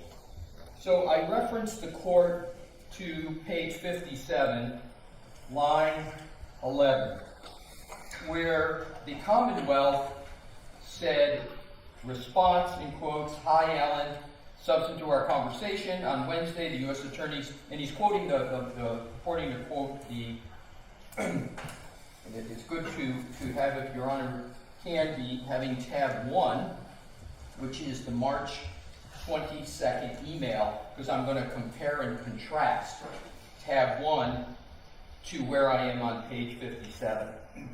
And Your Honor, I'm sure will recall that I dubbed tab 1 the pause email. Yes, so I have them, and rather than me going from tab to tab, I'm going to use my copies. So go right ahead. Perfect. So I'll just refer to them, Your Honor, as the date. Is that what's best for the court? Yes. Okay. So the March 22nd email, I've dubbed the pause email, Yes. and because of obvious reasons, and it's got the word pause in there. And the pause is a very, very important concept, because the pause is the stopping of communications before really things even got underway. It was before there was even an agreement, an engagement, etc., etc. So compare that, please, to the quote, purported quote on page 57. 11. Hi, Alan. Subsequent to our conversations, he's quoting purportedly this email. On Wednesday, the U.S. Attorney's Office asked me, are there any further conversations? Did we receive additional information from their office regarding how our involvement will move forward? Your Honor, there's not one mention of the word pause in that quote. The word pause was left out of that quote. That is the foundation of that email. And it's not merely semantical, it's the cutting off of communications. And it's unfortunate that that pause was not quoted on page 57. Now back to page 60. Excuse me, back to page 58. And this is where I left off. Line 2, now this is information provided by the defense in reciprocal discovery. This is information provided by the federal government after numerous requests, touring requests, and in assistance, the best I can to get as much information as I can. Defendant provided an outline of the questions and answers for direct examination. So this is where I left off. That's not correct. It was Dr. Wolfe that provided the outline. It's really important when we're talking about collaboration, etc., communications. That's not accurate. And Your Honor, what is important to note, Your Honor asked about when did the defense provide the discovery. And you told me the 12th, right? And I want to correct that. I was off by a day. It was February 13th. Okay. Because it's important to try, I clearly understand, to be as accurate as we can. I'm the one creating the standard that every word counts, every date counts, so I want to try my best. I may get some things wrong, but I want to try my best to get it. So what I did during the break is I went and asked for the email that sent that request. So it's the email from the defense to the Commonwealth providing the discovery. Okay. And the email is dated February 13, 2015 from, and I've got extra copies if the court wants it, if the Commonwealth wants it, from Evelyn Arellano, and she is an employee of the Worksman Jackson firm. And it's important to who it's addressed to. 2, the first name on it is Hank. That's the first name on it. To Hank, Mary Ellen, Adam, and 9 more. Good afternoon. The Dropbox link below contains ARCCA reciprocal discovery. Please let me know if you experience any issues accessing the files. Okay. What time of day? Because if it's California time, it might be different than what we have here. It probably will be, but I don't know what time of the day. I'm going to ask the team if they can access what time of the day, because I don't know the answer to that as I stand here. Okay. And so suffice it to say that the hearing was on the 18th. So it wasn't like it was a Friday, and then we're back in court on a Monday. My best recollection, the calendar will be the best evidence, is that this was toward the middle of the week. Right? But in any event, let's say worst case scenario was just past at 9 o'clock at night, California time, which would be midnight Eastern time. And let's assume worst case It's therefore in effect the 14th. That's 4 days before the 18th that this is sent. And what Do you have a is- time? Pardon me? Do you have a time, Ms. Little? Yes, one moment. Thank you. And I'm understanding Your Honor would like me to pause until you get that. Absolutely. If you don't, I thought you may have had it. We can move on. It's approximately 6:30 in the evening when this receives those on it. Thank you. Is that, may I ask Your Honor if that's Eastern time, 6:30? Eastern Standard Time. Thank you, Mr. Faulkner. And Your Honor, it was a Thursday. I'm sorry? It was a Thursday. Okay, thank you. So, also, in big bold letters, at least on the printout, the subject is Karen Reed ARCCA reciprocal discovery.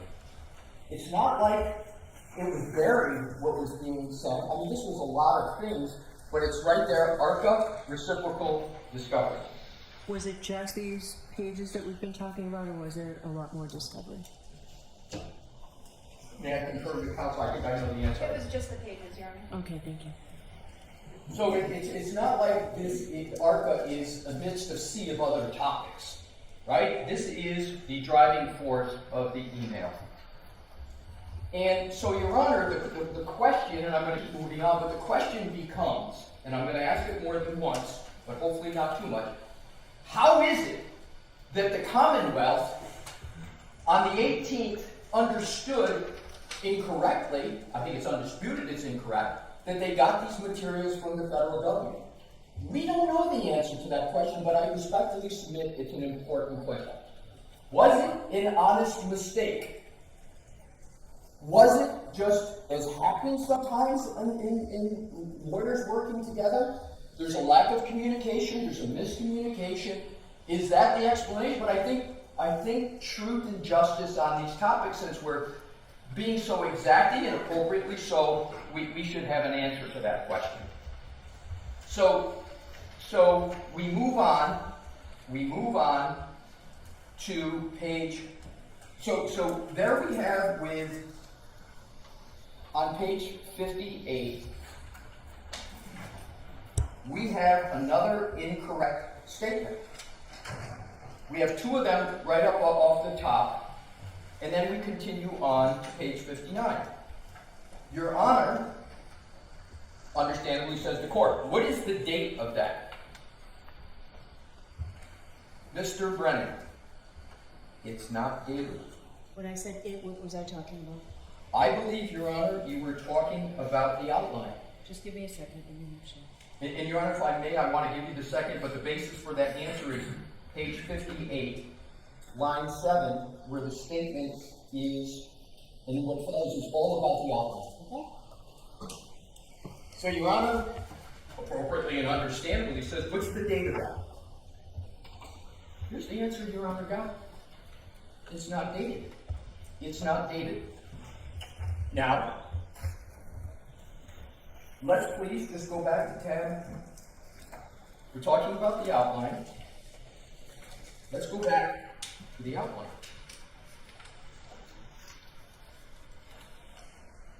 And we could pick either one. I'll pick perhaps the most probative one. I'm not going to refer to the tab because Your Honor says you have these. This is the June 23rd email from Daniel Wolfe. I'm just pausing to make sure you. Thank you. It's what I refer to as a script, right? That's what you're referring to? That's what Your Honor has referred to, yes. Yeah. Subject- So that itself is not, I understand it's with the email, but it's not dated. Well, Your Honor, I was going to get to that, but there's context for that. Okay, go ahead. The context, you're correct. The outline itself is not dated.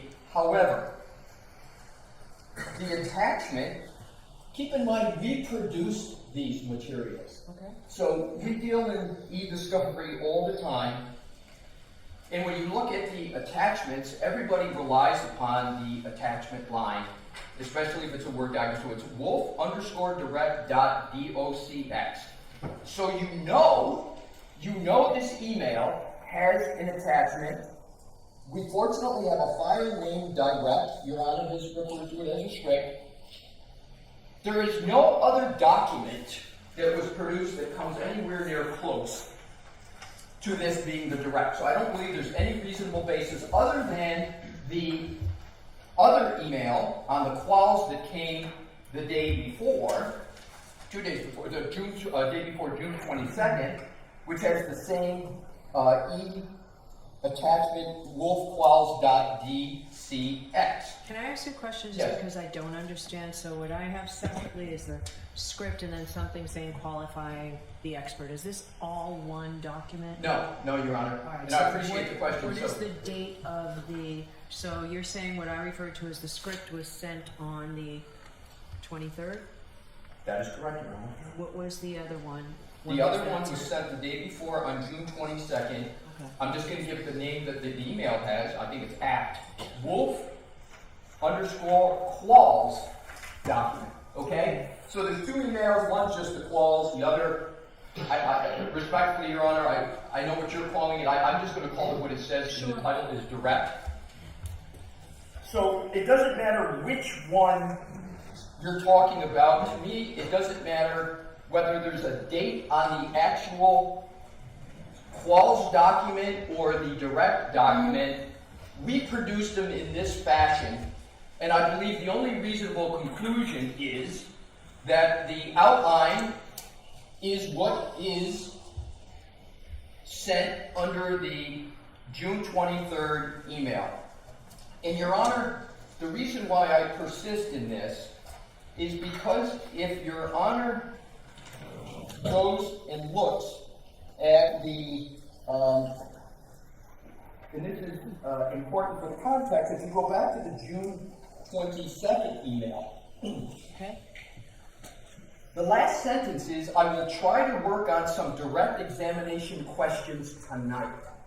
So you know that when the direct comes in the next day, I think the only reasonable conclusion to make is that direct outline was created after the 22nd, or on the 22nd or after, and certainly by the 23rd.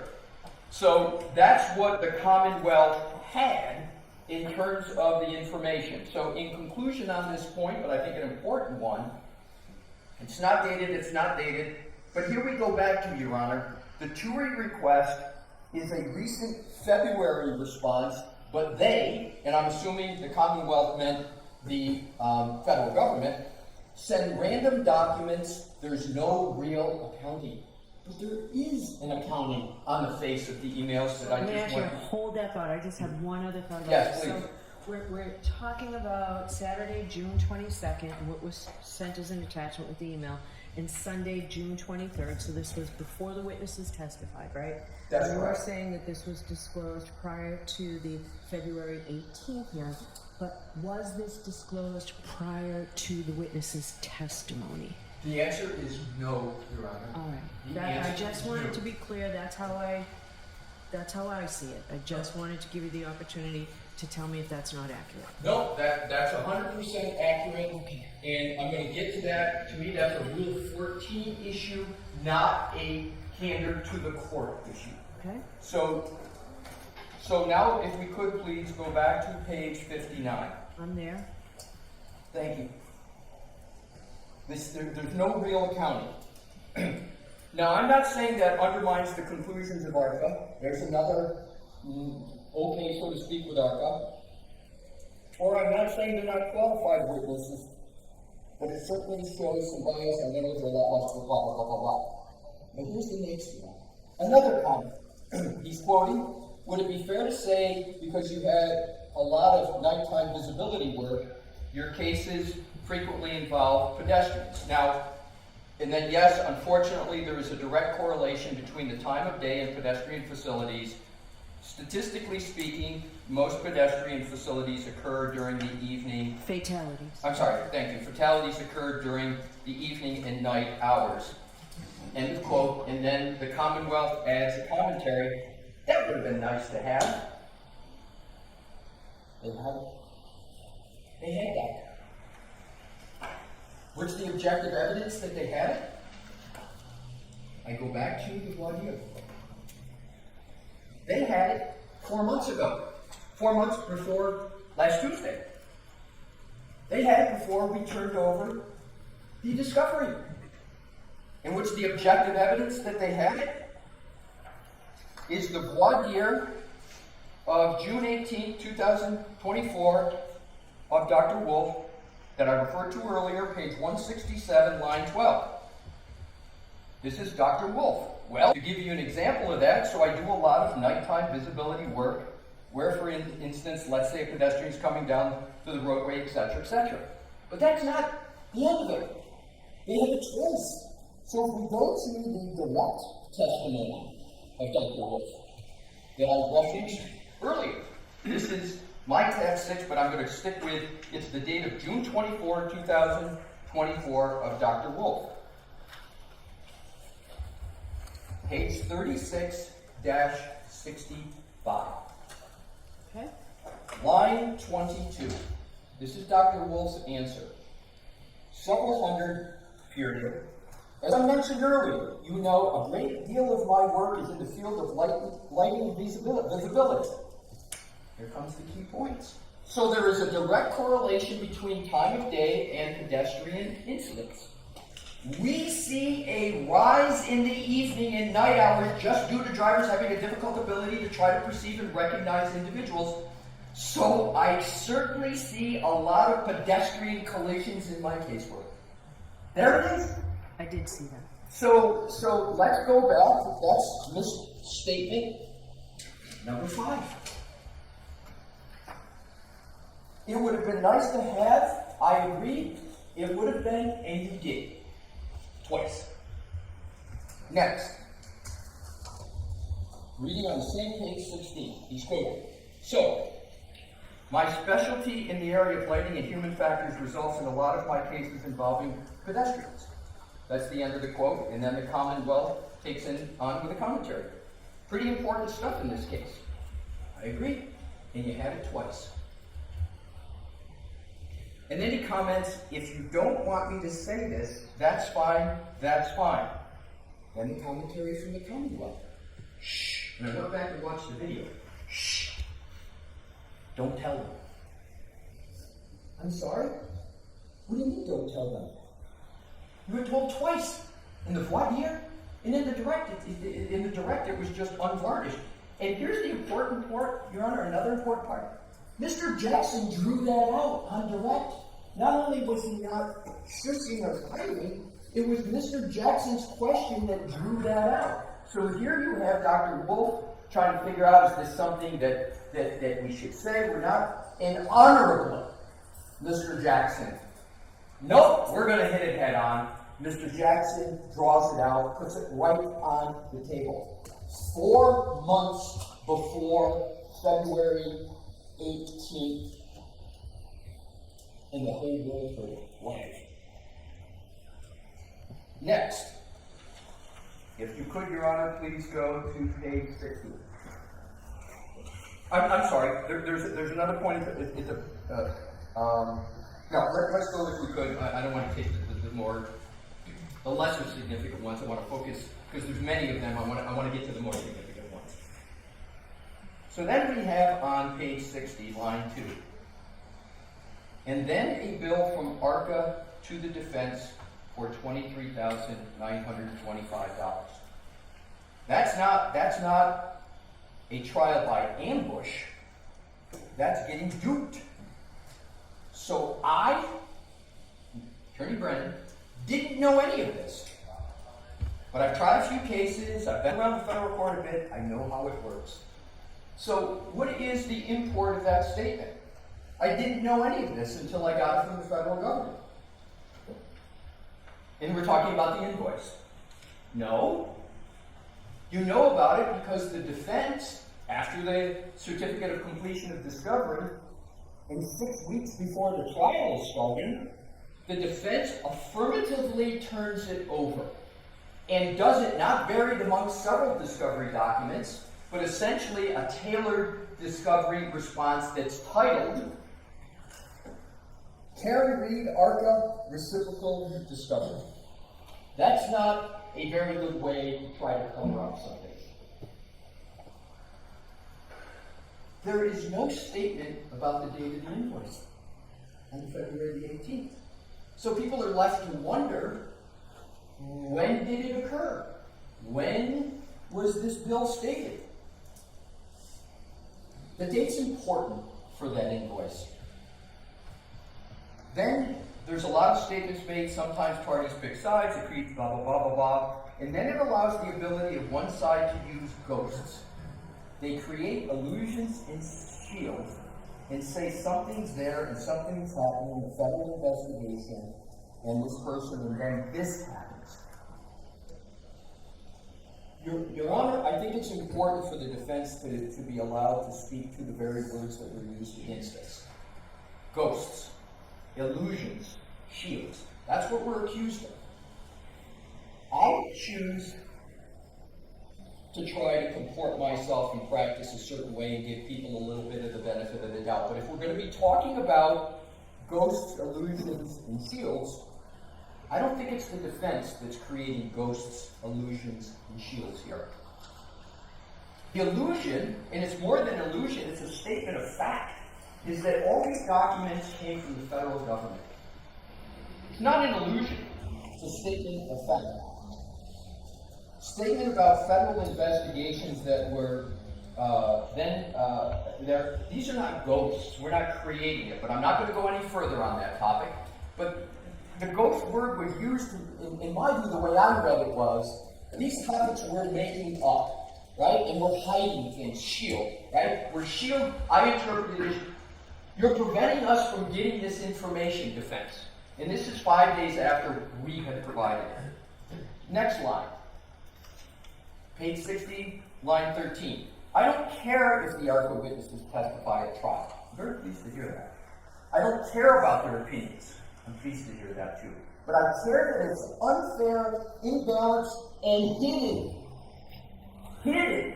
And that is based upon the faulty premise that we didn't turn it over and the Commonwealth got it from the government. But there's no other way to read it. And the Commonwealth, like the defense, is entitled to discovery. I agree with that. The Commonwealth is entitled to discovery, and you got it 5 days before February 18th. Now comes to the court. All right, I'm going to take a recess. And I certainly, Your Honor, am not going to be so officious as to even delve into why Your Honor wanted to take a recess. But I will tell you what I thought and what I believe occurred. Your Honor listened to a completely counterfactual rendition of some of the most important issues of the day and frankly of the moment in this trial. And the reason I've got a little bit of an inkling is because what happened when the court came back. So what I concluded, after all of this and the court staying a break is, after all of these inaccuracies and piling on of inaccuracy after inaccuracy, there's a cause and effect in my mind between the several and serial inaccuracies, the break right in the middle, and then the court comes back. And I understand, I don't really, and I'm going to get to this, see the justice in terms of this presentation to the facts. And that's what we're going to be talking about, facts and representation. So here's what the court says. After hearing all of this, and I want to underscore something, Your Honor, and I'm not going to get too long with due process and notice, but it's important to hit some of these points. All of these topics that were raised were not in a motion. They were not in an affidavit. And I've had this issue before with other motions under what's required in an affidavit. In this case? Or No, are I'm you saying talking generally, you've had this issue in other cases, or do you mean this other cases, Your Honor. With there not being an affidavit, right, where someone's got to be very, very careful about what they say. But in this information that Your Honor had to be subjected to was not in anything that we had notice of, these topics. We had no notice that this was coming. There was no affidavit that someone had to swear to that all of these facts were correct.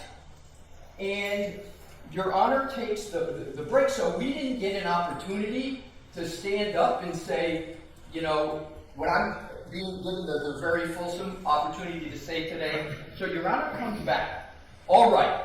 So the Commonwealth just provided the court with information, and I don't even want to repeat these words because it almost pounds onto the prejudice to the defendant, but Your Honor well knows what Your Honor said, but it certainly had the words in there that were very, very difficult on the defense. And you say, so for that reason, right? So the Commonwealth just provided the court with information that causes me, and then it goes on. So it's clear that Your Honor was relying upon that information which was only given verbally, right? And you say, so for that reason, I'm going to suspend today so that we meet again, and then the rest will be back in here. Unfortunately, that's not the end of the prejudice.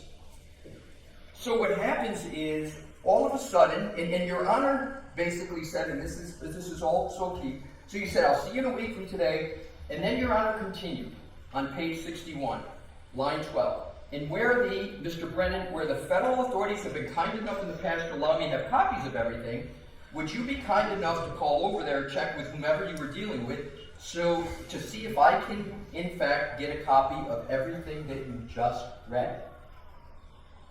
It was only then, when the the reality hits, that you're looking for the backup for what's being said. Up to this point, Your Honor's understanding, all of this came from the feds, and the defendant didn't turn it over. So what does the Commonwealth do then? Does the Commonwealth stand up and say, whoa, wait a minute, I made a mistake. And Lord knows I've made mistakes before. They didn't stand up and say, a very significant mistake, my whole predicate for my whole presentation was, I want you to fight the feds to get this information. Lo and behold, I got it, and I've been duped, and I've been ambushed. Rather than saying that, and you know what, I don't even know if I would have had the courage to say it in open court, I might have asked for a sidebar and come up and said, Your Honor, my bad. You know, this is that. But that didn't happen. So what did happen? The Commonwealth says, I can, and there's a brief chronology I think Your Honor should. So the defense is still not able to get up, but the Commonwealth is continuing on. If I could add that right now, it will take me less than a minute. The court, okay. So,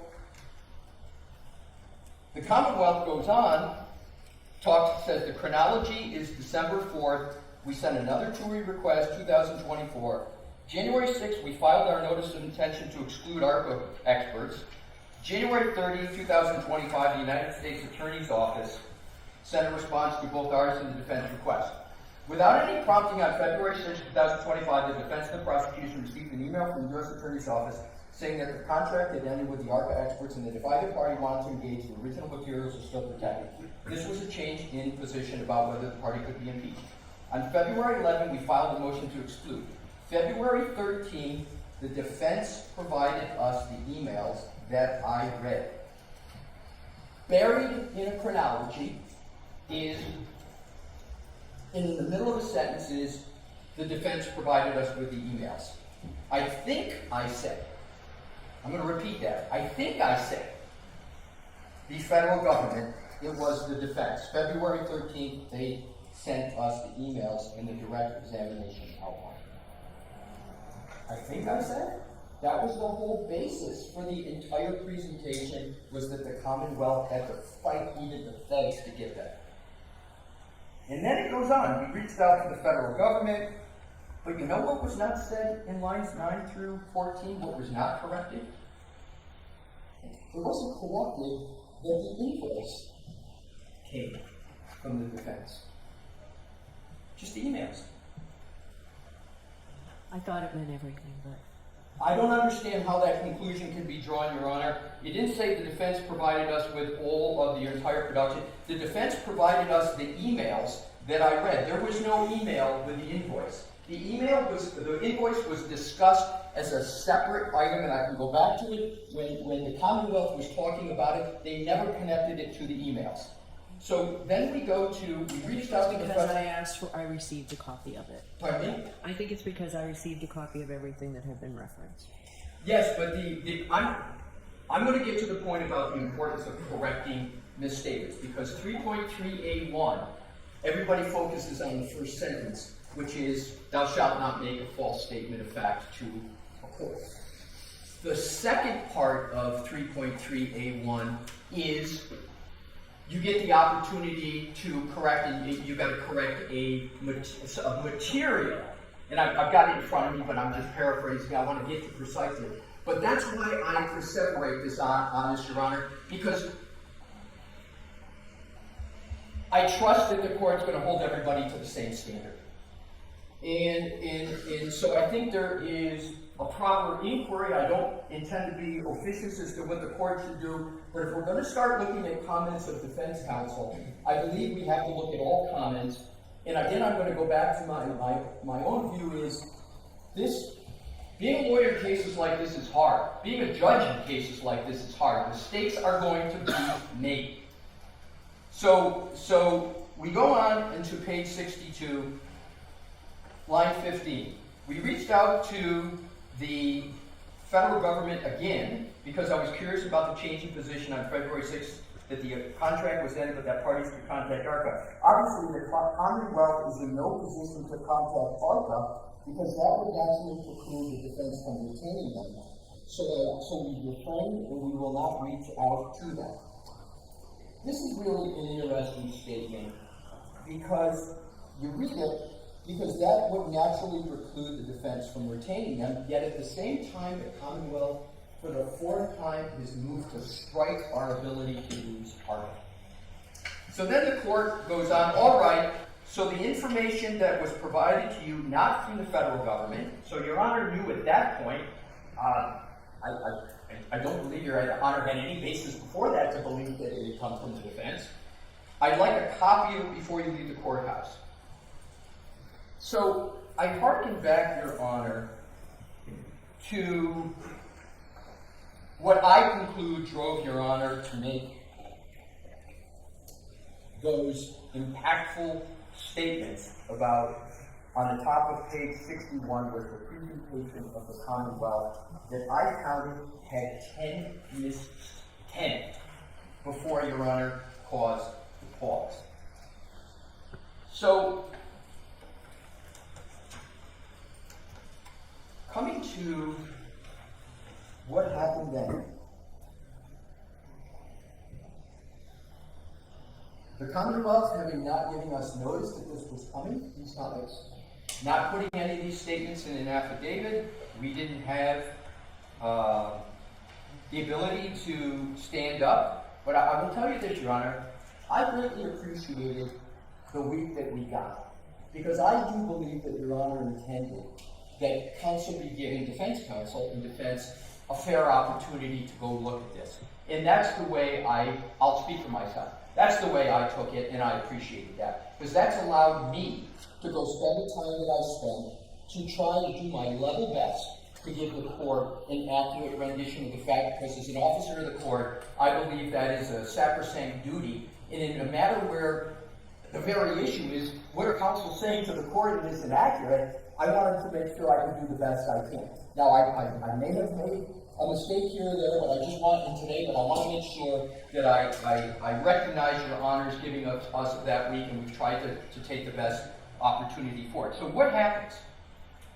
What happens after the 10 misdirections? The court's comments go viral.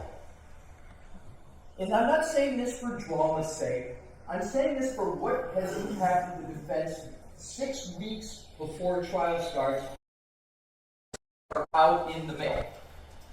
Those words, based upon the misdirections that your court had to endure, have gone through, and I'll just name a few headlines in the Globe, the Herald, every TV outlet, social media exploded.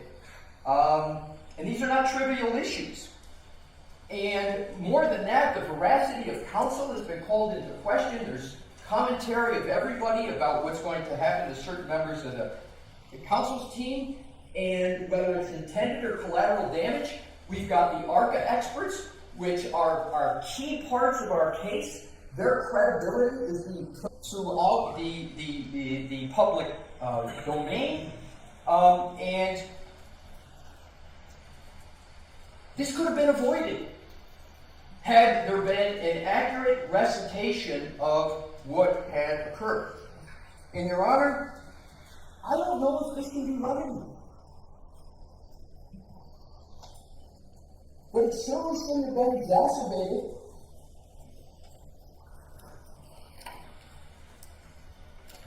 I would now like to move rather hopefully efficiently through the next step, which is to point to the Massachusetts rule and give the court my view, and I have to reference because Your Honor brought up something. You don't have to tell me what you're going to do, Mr. Alessi. I'm sorry, I'll just go ahead and do it. My apologies. So now let's just turn to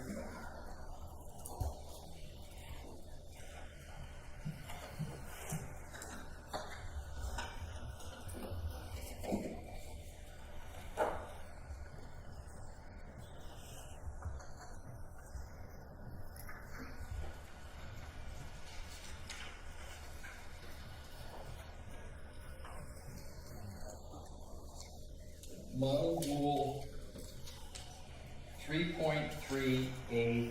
And this applies to every counsel in this room, of course. A lawyer shall not knowingly, so there's the adverb of the mens rea, knowingly, make a false statement of fact or law to a tribunal, or fail to correct a false statement of material fact or law previously made to the tribunal by the lawyer. So we all know the mens rea of knowingly. And this court knows it better than everybody, so I don't have to get into that. But in terms of making a false statement of fact or law to a tribunal, I don't see on behalf of the defense, and I'm going to get to the new item of February 6th, because we haven't covered that. Your Honor brought that up today. But certainly with regard to the representations that I've gone through and the statements that were made, especially on June 10th, they were 100% true and accurate at that time. They were 100% true and accurate, and that's why I went through the note. Or fail to correct a false statement of material fact and law previously made to the tribunal by the lawyer. And there's no real time period that's given for the attorney, but it is something very important, Your Honor, and I'm going to parse the grammar because it's what we do in construing the statute. It says, or fail to correct a false statement of material fact or law previously made to the tribunal by the lawyer. So the is a definite article. So it's like an adjective, it's a definite article. Lawyer is the noun.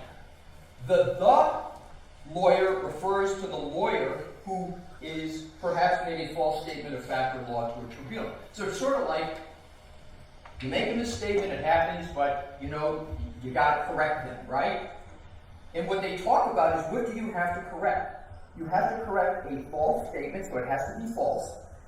It has to be knowingly false, of material fact or law.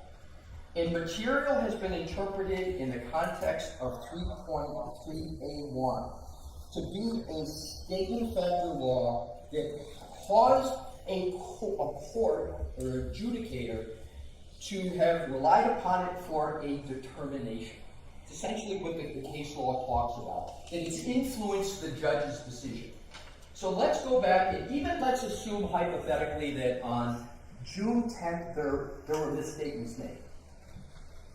It's not any misstatement. It has to be a failure to correct a material.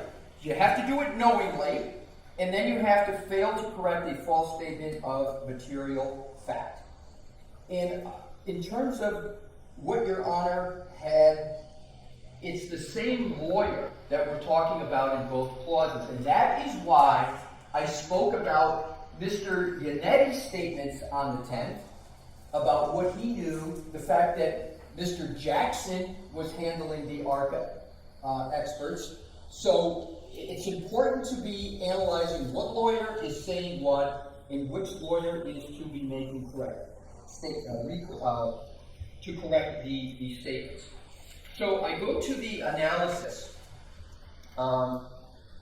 with regard to 3.3A1, and as I said, I'm keeping separate 3.3A1 from Rule 14 because they're different analyses, as the court knows. But I want to hit the one of the most important ones first. So there's not a false statement of fact or law to the tribunal, and I will stand here as long as Your Honor needs if Your Honor feels differently based upon what I've said. Or fail to correct a false statement of material fact. So what I'd like to do, Your Honor, is now go to what Your Honor brought up today, because I was prepared for the June 10th. I wasn't prepared for the February 6th.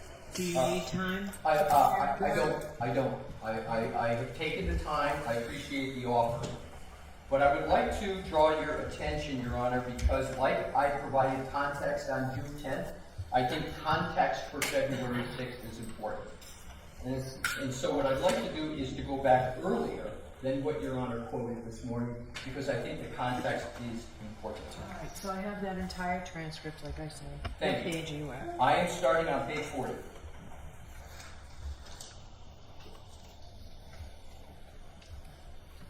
Okay. I start with line 1. Mr. Brennan, correct. I had a conversation with one of the two prosecutors I spoke to, and the only means of trying to obtain information, they suggested this creativity test. I don't think it's the Commonwealth's obligation to seek discovery part of Rule 14, but I wanted to assist the best I could, so I made an assented to request, and they responded with a letter. I think you received a copy of it. Do you mind if I share it with, no, okay, I received it, I sent a two-way response, essentially rejecting all of my requests on multiple grounds. So to be fair to the Commonwealth, Your Honor, this is February 6th, and they haven't gotten our discovery, right? They're just still trying to get it from the government. They don't have it from us yet. The court, all right, can I get a copy of this? If not, I just need, and then Ms. Bugalson, you can retain that copy. Thank you. So I'm not going to stay here and read it right now, but all right, Mr. Brennan, of course.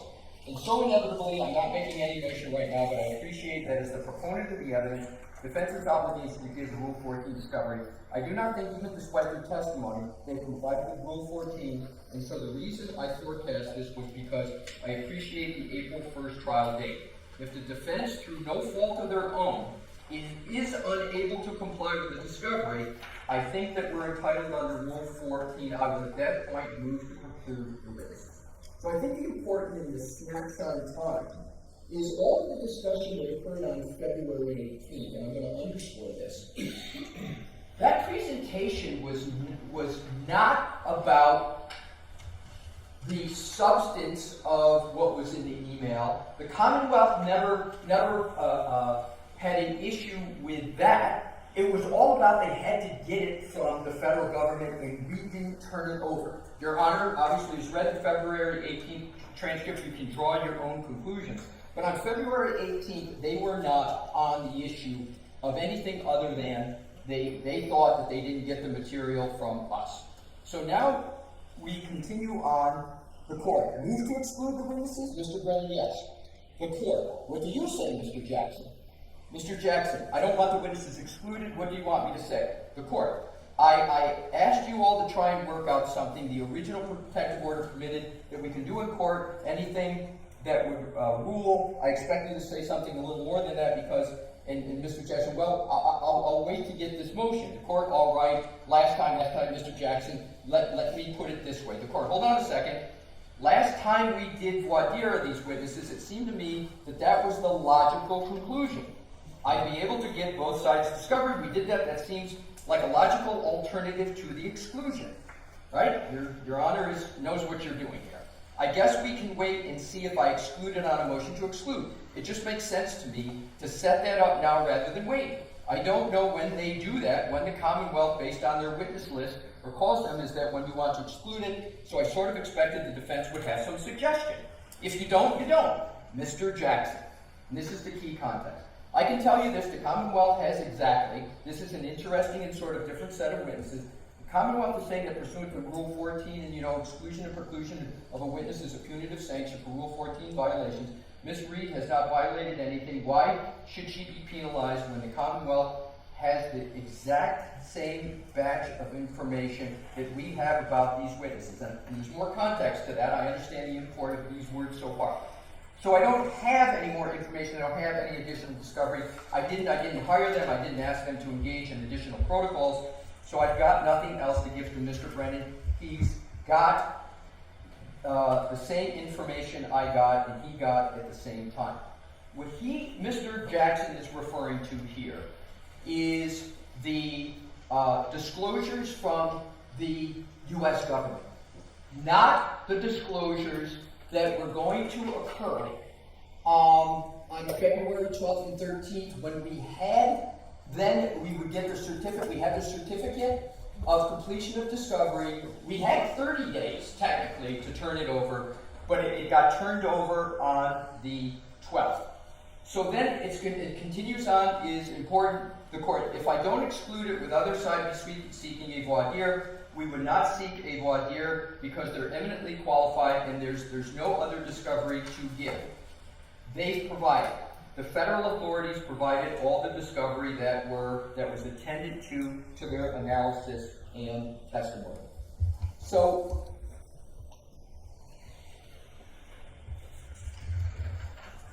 what we have in terms, Your Honor, this is important, and I'm going to go right back to 3.3a.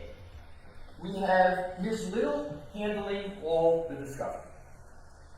Mr. Jackson is not sorting through discovery, knowing what we got, not recalling what is in the possession from March 22nd, not recalling all of those items. That was Ms. Little's responsibility. So, what happens? What happens is Ms. Little handles the production, goes back and does the diligence that she always does, takes all that material, sends it over to the Commonwealth. On February 18th, the defense did not have the opportunity to address the issues that Mr. Brennan had brought up. But I now want to go to the statute and why it is important. Because the whole issue of discovery, the whole issue of batches of information was provided. And it was provided well before the 18th, before any of these issues came up. And Your Honor, respectfully, whatever the court may consider to have been an inaccurate statement, there is no knowing misstatement of fact. Mr. Jackson has never, I can tell you this from personal experience, I don't see him ever touch one item of discovery in terms of here's what we're going to collect, here's what we're going to turn over. Never have I seen it happen. I've spoken with him, he can speak for himself. That's not, so there's, even if you take any reading of February 6th, Mr. Jackson is focusing on and thinking the discovery is just what everybody has from the federal government. We've heard this many times.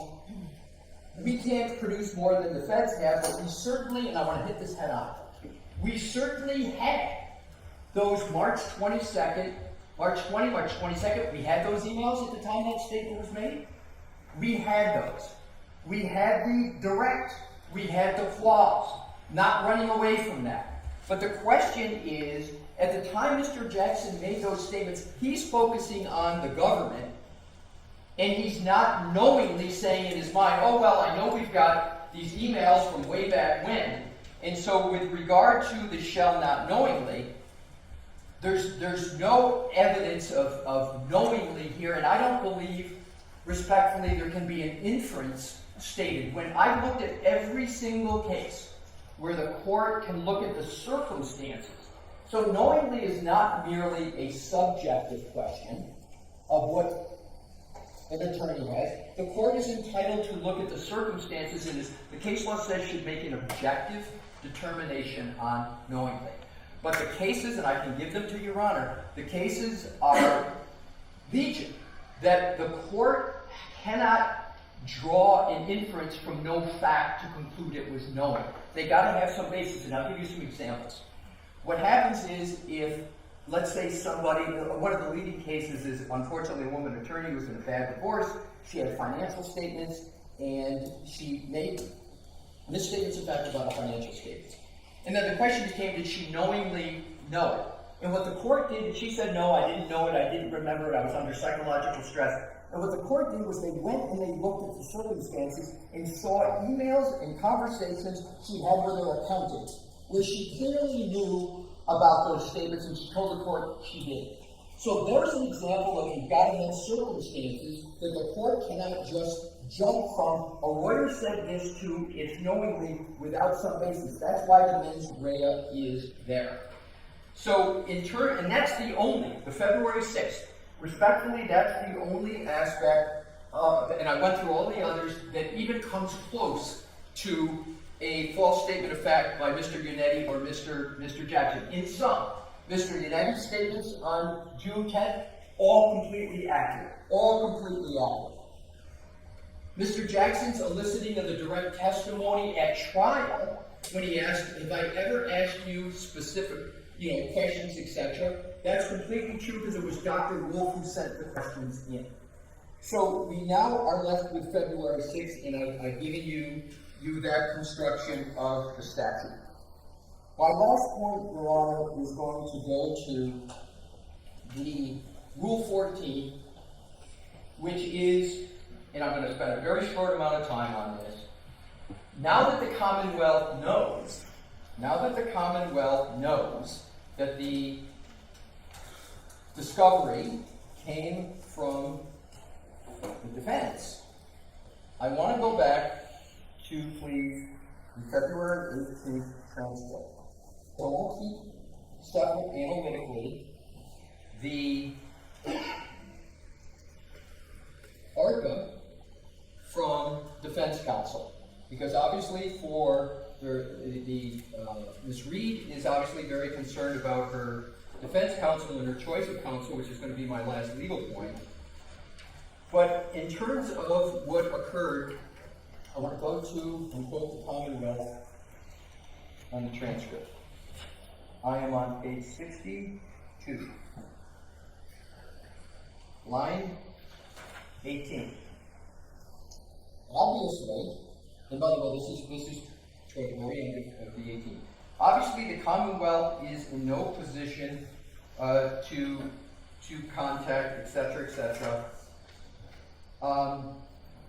And what does that relate to? If Your Honor would go back to page 60, line 13.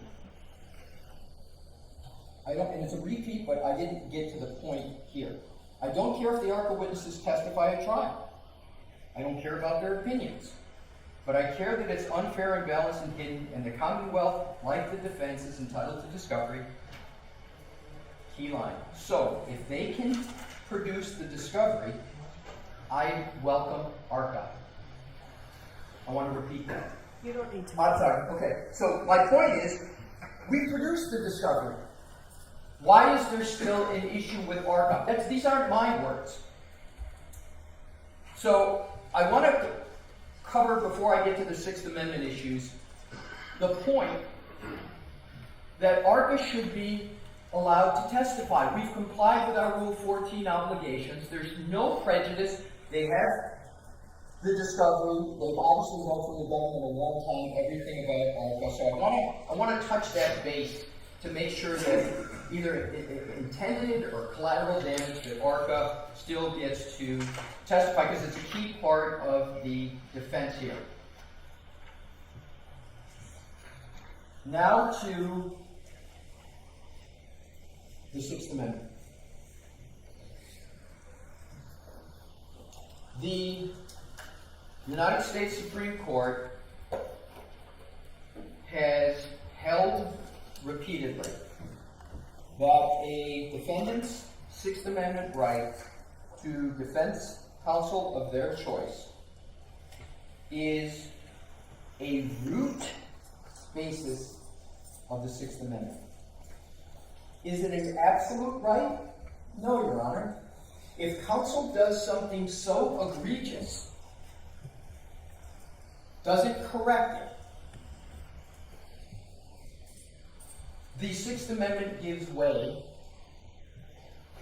to the need for the court to have candor, the need for the court to have decorum in the courtroom. So I understand that. My presentation today was as an advocate, of course, foremost, but also to provide all the information. So when Your Honor balances that sacrosanct Sixth Amendment right with whether or not there has been such a level of conduct that can be diluted or trumped, and I give Your Honor United States versus Gonzalez-Lopez, 548 U.S. 140, 2006. And in that case, there was violations of the local rule. And the court, and the court struck their counsel for that. And the U.S. Supreme Court. Or is that? I'm going to get to that. The answer is the counsel. I want to be sure of my answer. Yes. And I'm going to read my conclusion because it doesn't say pro hoc vice, but I'm going to read you a part of it. It says, during the hearing, however, the magistrate judge revoked Lowe's, that's the attorney, provisional acceptance. So I believe that's the parlance of pro hoc vice, but Your Honor, I'm pretty sure, but I'm not 100% sure. And then the following week, et cetera, and then the revocation occurred. And yes, it was. So the Supreme Court holding. Government conceded that Gonzalez's Sixth Amendment right was violated below where the court denied pro hoc vice admission based on perceived violations of a local court rule. All right, so pro hoc vice was not permitted in. It wasn't a revocation of pro hoc vice. There's a difference. There is a difference, and both occurred in this case. Okay. There was both. Good point, both. So Your Honor, and there are other cases when you have the Sixth Amendment, the fact that someone is pro hoc vice status is not the determining factor. The Sixth Amendment, in terms of legal dignity, is way up here, and then the pro hoc and the local rules are down here. It's only when the violations that undergird the pro hoc vice get repetitive, get more than repetitive, but go to things that are done that aren't corrected. And the issues that I've seen in my research, Your Honor, is that they have to be so, the violations have to drive so much to the core issues in the case. It's like suborning perjury, putting people on the stand when they know they're wrong. Literally having objective evidence that counsel had a document in their hands, almost literally at the same time they're telling the court they don't have it. It has to be that severity to trump the Sixth Amendment. And why is that, Your Honor? Because the court has alternative remedies for if they really think that is happening. And that is going to be my last point on the Sixth Amendment. The case law is replete with the trial court having to be careful that whatever they do, even if they believe there's a basis for some sanctions, that the court look to do them post-trial so that there is not, for the trial, the bleeding in of those issues into pretrial matters. And the case law, there's a mention of that all the time. It encourages the trial courts to make sure that they're very, very sensitive to that issue. I don't think the courts are being all that sensitive and empathetic to the lawyers, but I think what they're doing is appropriately trying to make sure the defendant gets a fair trial, right? And the defendant is not adversely affected by whatever the counsel may or may not have done. But I want to be very careful and clear, Your Honor. I'm not saying that is sort of like mitigation. I'm saying, importantly, the time I spent that there was not these violations. If any occurred, they were corrected, and on Rule 14, there's no prejudice, and therefore I conclude, Your Honor, and I would urge the court. What happened on February 18th, there were some misstatements, and they weren't cured. I don't want this to turn into, and I'm not making this argument, I'm not making an equivalence argument. I'm not saying, okay, now let's turn to the Commonwealth. To the contrary, Your Honor, and I hope I provided a factual and legal basis. I don't want any of this to continue. I don't want scrutiny of the Commonwealth statements on February 18th unless there's going to be continued scrutiny of the defense counsel. And I don't say it as a camouflage or a shield. We've got a lot to do between now and April 1st. The last thing I'm sure the court wants or anybody wants is to have something happen where that date can't be met because of whatever actions come out of this. My hope is that we all understand we made mistakes. Mistakes have been made clearly by both parties, and I would urge that the parties, not talking about the court, the parties take a breath, a deep breath, and focus on the matters that are important, which is how can we prepare to make sure that the presentations to the jury are candid, truthful, and most importantly, effective so that jury can make the best decision. There's a lot at stake here. The issues are momentous, and that is the focus of the defense. And I, again, conclude, but I would ask that I have, if anything said, if Your Honor has any concerns, I would really appreciate hearing them so I can take them on. Mr. Jackson, Mr. Biernetti, any questions Your Honor has, I would greatly appreciate it. My presentation notwithstanding, if there's still concerns with the court, we will take them on as best we can, and certainly candidly. Thank you. All right, I appreciate that. Before I give the Commonwealth an opportunity to respond, I need 10 minutes. All rise.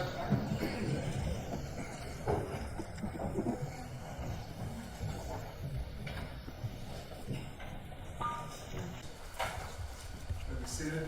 We'll be back in session.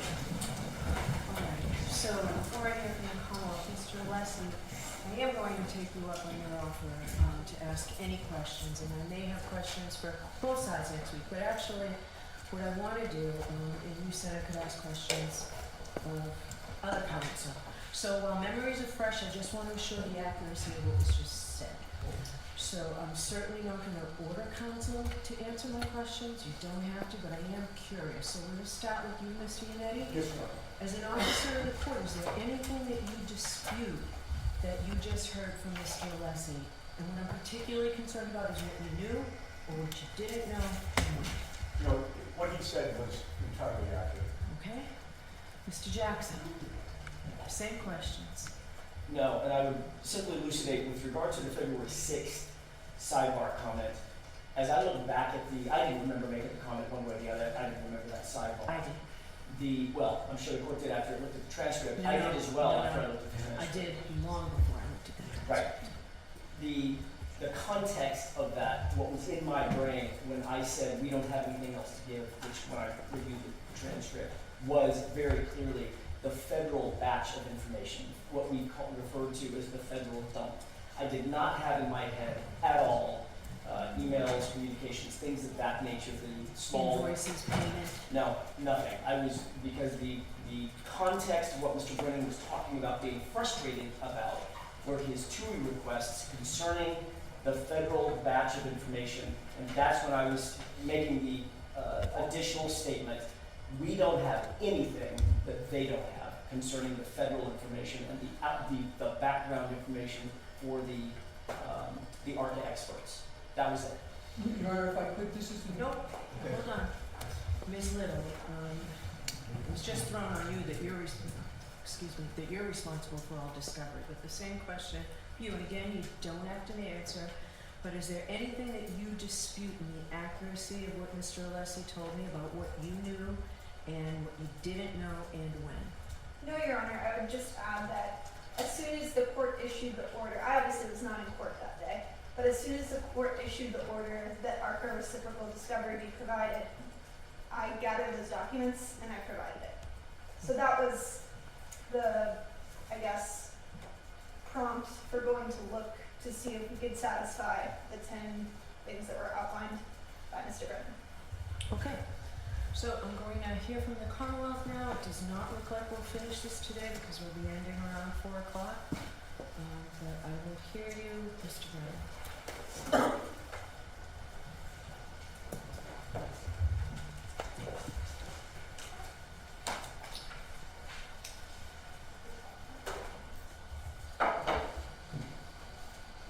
Attorney Alessi ended his argument talking about the Sixth Amendment and discounting repeated or repetitive violations. When you consider the conduct in this case, you should consider the history of the case, including repetitive violations, 3.6 violations, protective order violations, and then discovery violations, representation violations. The defense in the first trial attempted and successfully did portray ARCCA witnesses as wholly independent, presented themselves as oblivious to the nuances of ARCCA, left the impression that there was no compensation, no bias, no collaboration. They postured the information that they gave in advance of the second trial, and I'm going to get to the timing of that. But it ignores entirely withholding this information before the first trial. The defendant presumed innocent has a right to a fair trial, and so do the people of the Commonwealth. It is clear from a reading of the transcripts and the records and the posturing materials that there was information that showed that ARCCA was not wholly independent. It's information that was known to the defense, and for whatever reason, perhaps a strategic advantage was not provided to the Commonwealth, the court, nor the jury. Mr. Attorney Alessi talks about the Gonzalez case. In that case, there was one attorney to cross-examine a witness, which is protocol, another attorney passed a note, a minor violation of a court procedure. That is like a raindrop in a hurricane. We have a code of ethics and rules to ensure a fair trial for everybody, both sides. Coming in at the last hour and provide information when the avalanche has started is not enough. This isn't just about Rule 14. My effort with the ARCCA witnesses from the beginning, and I've been clear and consistent, is not to preclude them. It is to get fair discovery that we're entitled to. I did not know before a few weeks ago what the defense had known. I did not know that there was conversations and efforts made between them and then inevitably compensation paid. I didn't know that, but I certainly suspected it. I saw Your Honor's questions before voir dire, during voir dire, after voir dire. I remember the conversations at the sidewalk. And those questions were right to the point. And when we were sidebar, I specifically mentioned, I don't know, a voir dire is inconsequential. I don't know what to ask. I can't send them back home to get their records or their emails or any billing. All of that was denounced. All of that was portrayed as baseless. But the court had questions. I had many of the same questions. It is not a surprise that we start to scratch off the tip of the iceberg. It is not complete. There is a murky relationship between the defense and the United States Attorney's Office relative to these ARCCA witnesses, and there is a very unclear relationship as we stand here right now between the history of interaction between the defense and these ARCCA witnesses. You can see from the emails, while there is some information provided, there are gaps. There are enormous gaps in time. The pause moment on March 24th and then reinitiating on May 5th, where ARCCA is actually billing the defense for their works before the voir dire. There had to have been communication between that time that rekindled this relationship. There are 2 requests that are mentioned in the emails. We didn't get all of those responses. And so, we do not have an affidavit from either counsel or any of the counsels. We did not hear a word from any of them.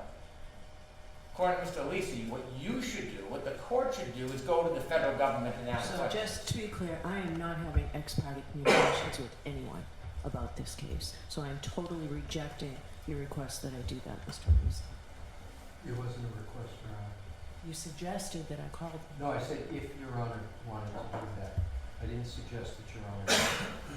I'll move on, but the point is, it is not incumbent on the court to provide the proof that the defense was given the opportunity to bring in today to clarify the record. Instead, it is the typical 101, blame everybody but themselves. There's no acknowledgement, there's no contrition, and there's no confidence that we are going to get all the materials that we're entitled to. To suggest that ARCCA's position did not change, it did change. Their opinions did change by the time they reached trial. It is not that the defense brought out that there was an expert in lighting or crashes happen at night. It is the bias, the relationship that is critical, and that was hidden from the court, the Commonwealth, and the jury. It is the bias and the leaning towards one side that was not disclosed. It doesn't help the first trial to disclose it last week or 10 days ago. So let me offer a quick history. It is true, when I first spoke to the court, I believed the documents provided by the federal government, and I did correct that record as soon as I learned before court ended for the day. January 30th, 2025, the United States Attorney's Office responded to one of my two requests. They provided billing, including ARCCA billing.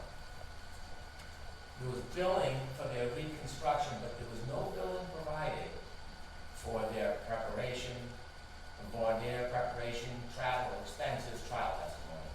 That information was provided to both sides on January 30th, 2025. It seemed at that point that the federal government was being at least a little more responsive, although not directly. No bills other than what the ARCCA experts did in putting together their demonstration and their accident reconstruction. February 11th, I filed on behalf of the Commonwealth our motion to exclude the ARCCA witnesses. On February 12th, the United States Attorney's Office gives us new emails. And those emails were between the defense and the United States Attorney's Office regarding their request to use ARCCA witnesses at trial. It's not a surprise that on February 13th, on the heels of these more productive disclosures by the federal government, we then received the disclosures from the defense, which are the emails regarding conversations between Attorney Jackson and Dr. Wolfe, and the invoice for billing. Now, I did misspeak, I corrected it, but it is not the source of that information, it is the substance of that information which is critical and relevant. It is that information that should have been known to the court, the Commonwealth, and the jury at the first trial, and it is also that information when you compare it to the representations that have been made prior to trial by the defense that has import. Before, and I'm not going to belabor this and go through the comments, most of them again, but it is important before I get to the representations. The court does consider pro hoc vj. We have one licensed attorney in Massachusetts who's carrying 3 pro hoc vj attorneys with the request for a 4th to ride on that same license. There is a responsibility, respectfully, to Attorney Inetti. He's a fine attorney, an excellent attorney who I admire. But there is a responsibility so that there are not a number of pro hoc vj lawyers doing different things and then later plausible deniability. When we send emails, if I should miss one person on an email, I will receive an email telling me that make sure everybody gets every communication. I've been corrected or redirected many times when we've left somebody out on a communication. Pleadings are signed by all parties. They come through the bar card on that table. And so to try to parse or mince or put a slight on words to suggest that things are done independently and there's no responsibility for the defense when a representation is made that's inaccurate isn't enough. It doesn't assure that in the future it won't continue. Now, Mr. Alessi said there were rules of the road. This was before his time and mine, but I've read the discovery. There were no rules of the road. There was a protective order. And the protective order was clear that there was no discussion outside of court about the federal material. And there was nothing in the protective order or direction from the U.S. Attorney's Office that the Commonwealth had any right or privilege to contact any witnesses. Everything is done by the book, by regulation, through TUI requests. So I have to say, I've never seen the protective order. I received a stack of discovery that the federal authorities were kind enough to get to me in advance of trial last time, because Mr. Jackson had told me he understood that I was operating from a place that I didn't have enough knowledge, essentially, of what was going on. So I received those 3,000 pages plus. I did not receive a protective order. I don't know that I'm entitled to it, but it would be helpful. I don't want to take it if I'm not entitled to it. I don't know what the parameters are. Your Honor, we have a copy of the protective order. I did ask Robert Counsel if there was any limitations to it, and I don't have a certain answer. What I'd like to do is Call inquire. over there, please. Yes. All right, if I can have it, I'd like it. It would help guide me through this. If I can't have it, I'll just go with everything I've heard. May I have a moment to speak to counsel? Sure.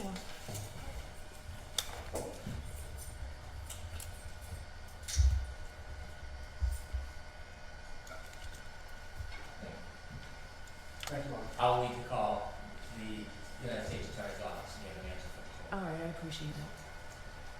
Sorry to interrupt. And so the portrayal that there was a rules of the road, there was no such rules of the road. Neither Attorney Lally or McLaughlin ever contacted any witnesses directly because they understood that that was precluded. And so there was not an opportunity to call or discuss or have conversations, share direct examinations, or have emails with these witnesses. In fact, it's underscored, isn't it, by the emails that we received where Dr. Wolfe replies on the 24th saying U.S. Attorney's Office essentially told them to hold off on communications. It doesn't seem like it would be a very clear rule of the road to have independent conversation with these witnesses and then be cautioned that that no longer was viable. And so inevitably, it was the understanding that nobody would be speaking to the witnesses. And I did see in the transcript, in the board there, where it was asked, were you available to the Commonwealth? And the witness said yes. I don't know any basis whatsoever for the witness to suggest that there was any invitation to speak to them. And so what we have is we have witnesses that were wholly portrayed as independent. When we look at the testimony, it was represented many times in court, leaving the impression that the defense had no access and no special relationship with the ARCCA witnesses. On June 5th, 2024, day 26 of trial. What date? Day 26 You of know trial. that, but what date? June 5th, 2024, discussing scheduling and voir dire hearings. The defense said, I provided everything we have. I can't make up discovery. I mean, I got a report. And everybody in this group knows why I can't provide additional discovery for ARCCA. Everybody knows they've got what I've got. Your Honor asked, I haven't. If you can't, that's fine.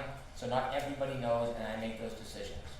Response, certainly, certainly. You're the one who needs to know, and I thought you knew. The federal authorities will not allow me to interview or ask for additional information from anybody in their world. So I have nothing. I've got a report. He's got the report. That's it. I'm going to start asking questions on the report. That's it. He can cross on the report. So as many times as he says, I don't know what they're going to testify to. Yes, you do, because they're going to testify to the contents of the report. And those are definitely questions I'm going to ask, so I've got clean hands. All right, so you're reading from a transcript. As you know, there are dozens of transcripts. What's the volume number, is Dave, I'm sorry. What's the Dave. volume number and the page number? Day 26 of trial, page 248 to 250. I will get a volume number for the court. That's okay. This seems to directly contradict the theory that Attorney Alessi has been promoting today of the rules of the road. This does not suggest that ARCCA is open for business and private discussion and consultation and payment. It says the opposite. It says the opposite. The federal authorities will not allow me to interview or ask for additional information from anybody in their world, so I have nothing. And so this presentation today by Attorney Alessi, suggesting somehow that this was open and notorious, is not backed up by the defense attorneys themselves. The June 10th hearing, we've already been through it. I won't repeat it, but those comments are important. I think what stands out about the prior hearings, and I say that I think that there's a murky relationship that we have not done more than scratch the surface of, is Your Honor may remember that the defense noticed 3 experts in ARCCA, including Mr. Klein. When we get to June 10th, Your Honor is asking, regarding the 3 experts from ARCCA, and this is June 10, 2024, trial transcript 28. Hold on one second, let me grab that.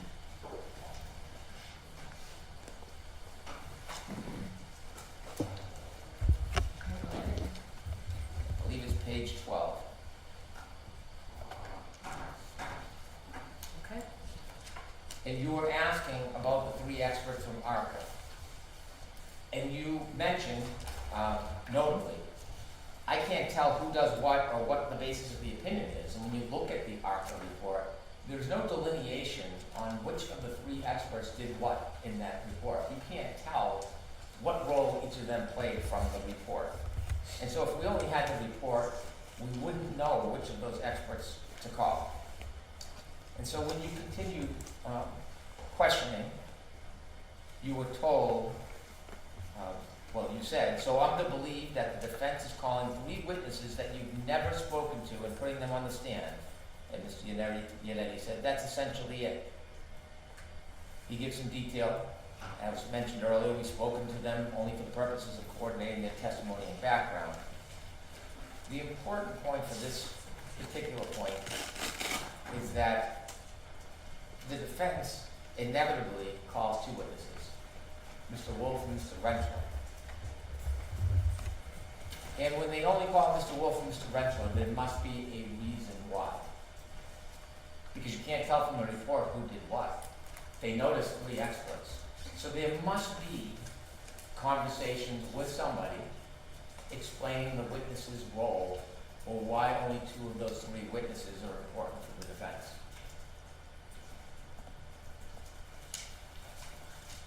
And so it is clear from the absence of information, there are much more communications that are expected to be in existence that have not been provided.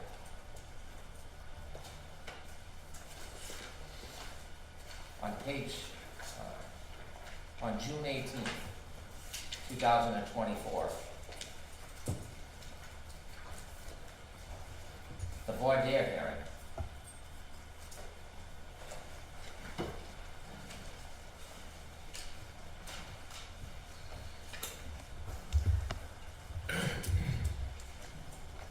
The court asks, well, I thought that you would help. I've got the transcript. What page are you on?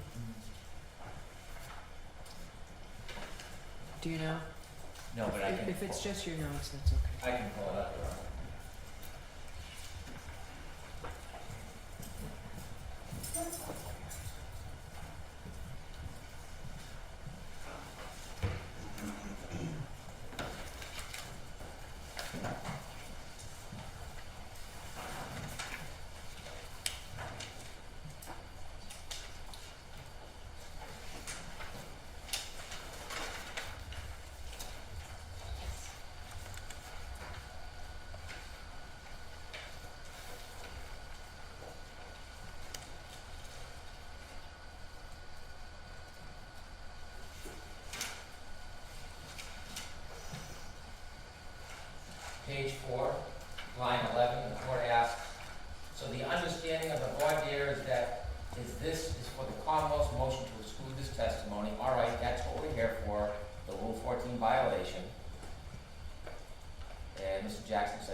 same with Dr. Wolfe and Dr. Rentschler, and the court says, well, I thought that would help both of you.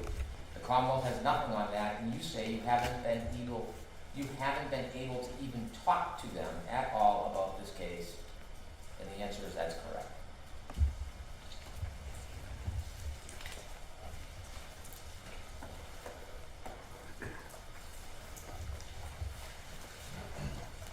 Now, refraining from my opinion and characterizations, unlike the defense, I think that the transcript speaks for itself. I'll let it speak for itself.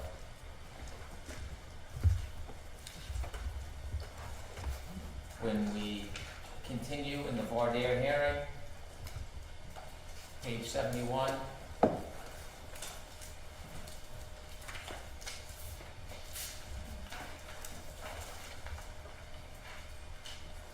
Okay.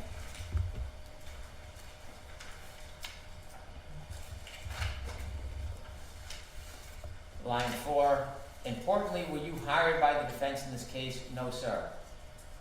Before this morning, when you walked into court, had you and I ever met face to face? No, sir. Now, this illustrates an important point. That is technically true. But what impression is that making to the court and to the Commonwealth? Is that a genuine impression consistent with reality? Line 20, the person to my left, the female to my left sitting here, have you ever seen her before? Nope. Do you know who she is? Yes. And so there is direct and indirect commentary, questions, presentations that reinforce that the defense and ARCCA are wholly independent from each other.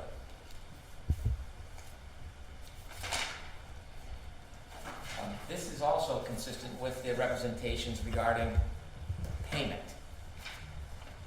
There are questions, voir dire, and at trial, about whether or not the witnesses were ever paid.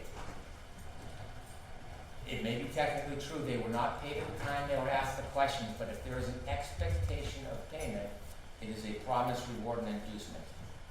It can show bias. There's nothing wrong with paying an expert. There's nothing wrong with going over a direct examination with an expert. There is nothing wrong with talking about particular questions with an expert.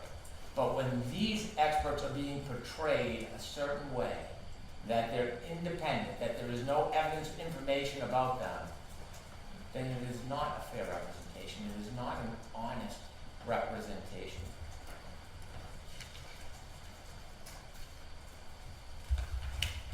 Now, it wasn't until Your Honor asked today that we even knew that the defense paid this bill.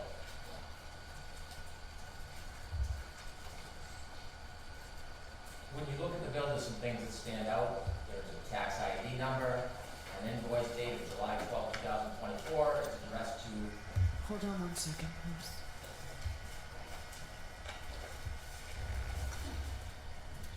Okay. It's addressed to Attorney Jackson. And the position that the defense takes, Attorney Alessi takes today, is this came out of the blue that they had to pay. Apparently, everybody in the know knew the defense was paying for this expert, other than the defense. ARCCA experts knew. Dr. Wolfe knew. Dr. Rentschler apparently knew. The federal government knew. When you look at the bill, there are things that stand out that are so notable that you can't go back and try to twist them or change them.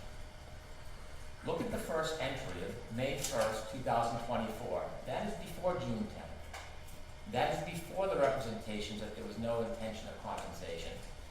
Apparently, the witnesses they were going to call expected that they were going to be paid by the defense, or they wouldn't have been keeping track of their time back on May 1st, 2024, participating in a telephone call with Alan Jackson.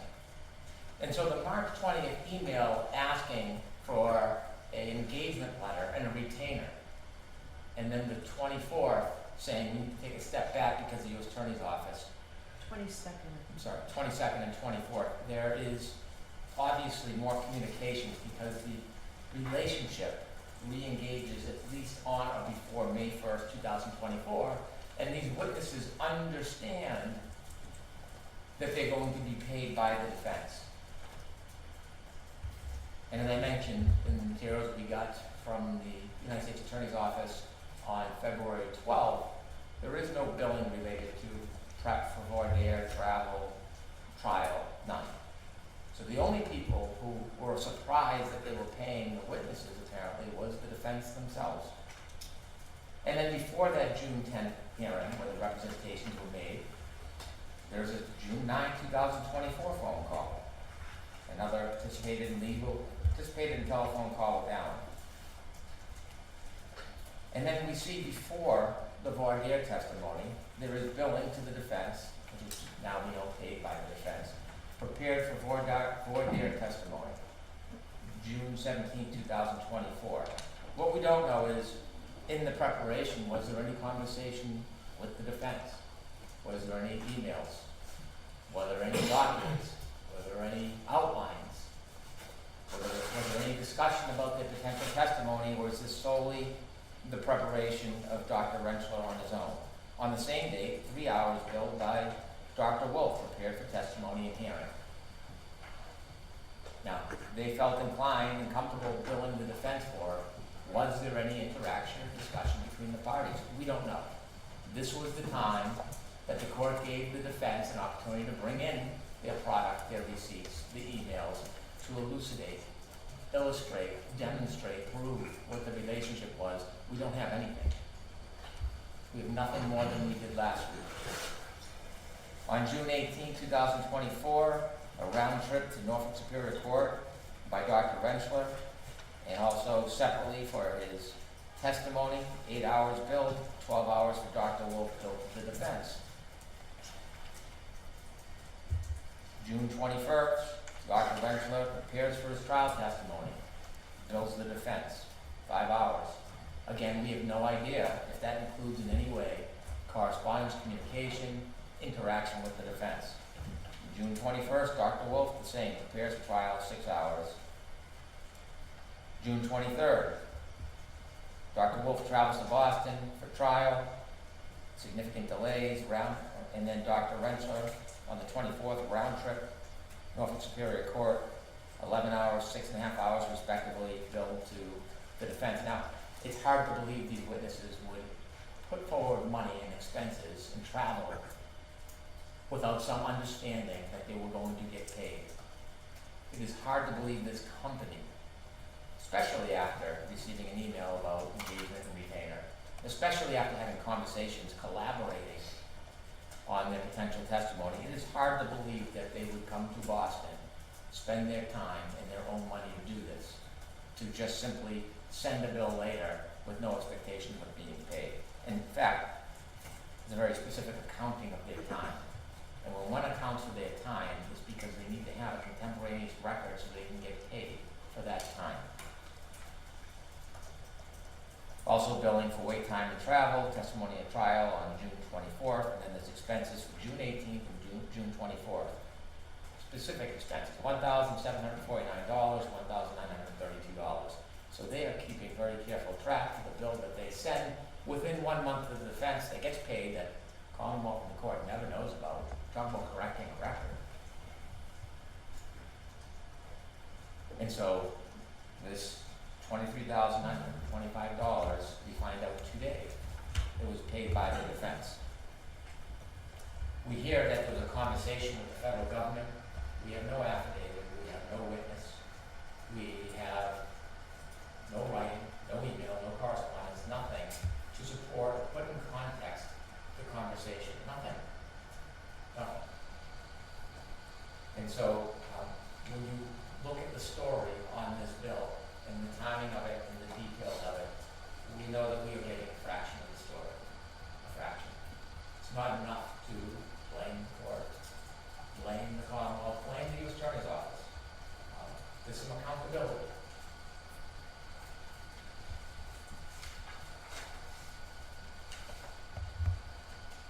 In addition, when we look at the totality of representations made in court, we also, at some point, are going to address the Commonwealth's position of violations of 3.6, that motion. It's interesting that after the last court hearing, well-known reporter, a very reputable reporter, Christine Rex, asks Mr.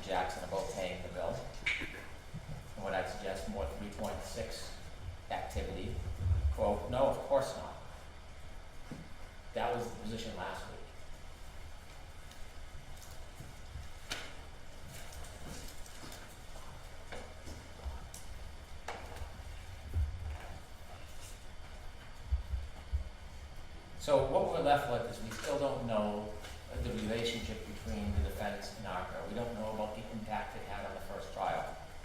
There has been these multiple representations that ARCCA was independent, they had their opinions, and they were exculpatory. ARCCA's opinions changed. There were 4 opinions. And if you look at their report, and I'm not going to read it for the sake of the press and the public, we'll have the trial, and we'll vet it at trial. But when you read the report, clearly the representations made about that report were extended at trial. And the question's going to be, why? Why did they improve? Why Is there did any they... particular page you'd like to look at without citing? Yeah.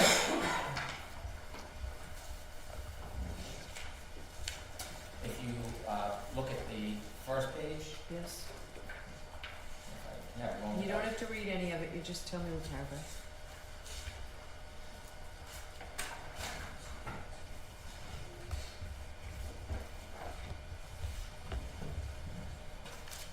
Yeah, I think it's just the first paragraph that lays out their findings. Thank you very much.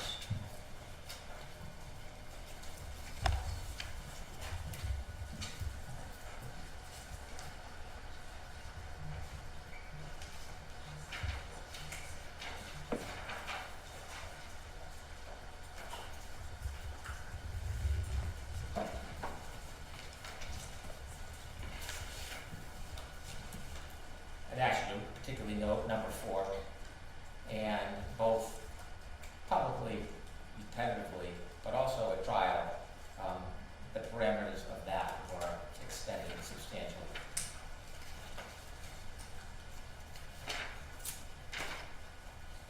There is a summary again at the end of that report, substantially says the same thing. If you look at the last page, Okay. which is signed by all 3 of the experts, Mr. Wolfe, Mr. Rexler, and Mr. Klein, says essentially the same thing.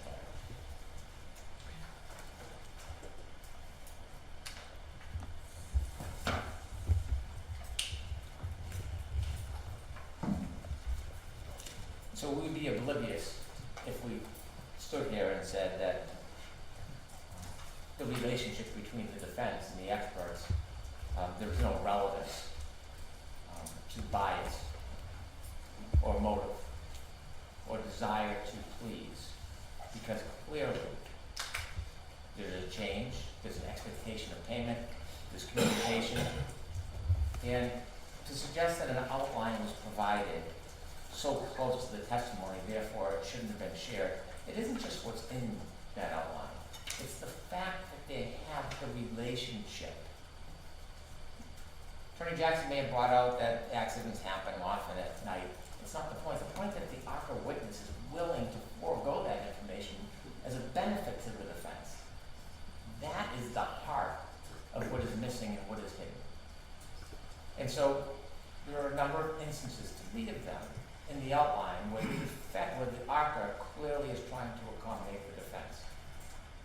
And by representing to the court that there is no relationship, the hands are clean, they have no information, is not only not accurate, it is misleading and unfair. So we know there is more. The question is, will we get it before trial? I have another TUI letter going out this week. I don't know how long it will take to respond to it, and the TUI letter is not going to be thorough and complete. It's just not the way TUI works. And so we are in the same spot. Well, actually, we're in a better spot. We know now about the relationship. We know about the potential bias. We know about the payments, but we don't know the full scope of it. And so we are entitled to that information. We don't know what conversations and communications the defense had with the ARC experts that the federal government doesn't know about.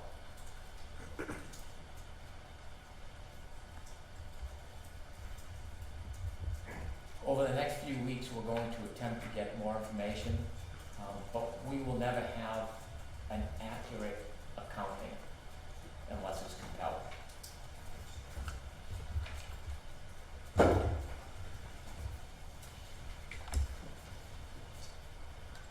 Your Honor has mentioned the sidebar, Which one? the most recent one. Okay.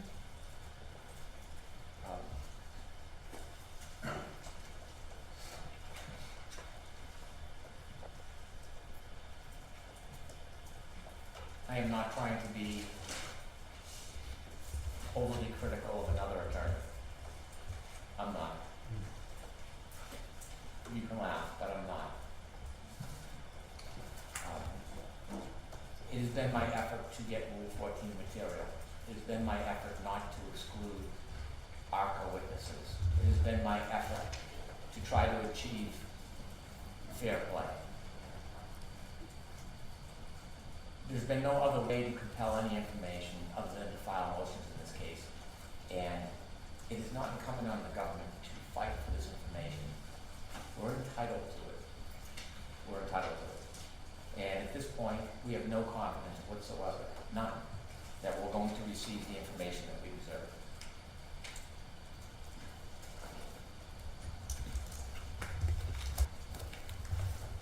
All right, thank you. Mr. Alessi, very briefly, if you have something. Yes, thank you, Your Honor. I'll be very brief. And I hope we get an opportunity to have a more fulsome response, but I'm going to be very brief on the key points.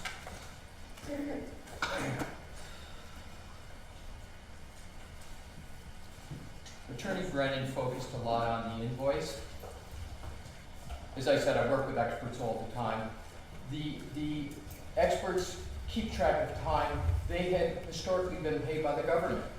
There's another completely rational, more probable explanation that they have been retained by the government. They were being paid by the government. They maybe at a certain point didn't know who was going to pay their bills because they turned out they were going to be providing testimony.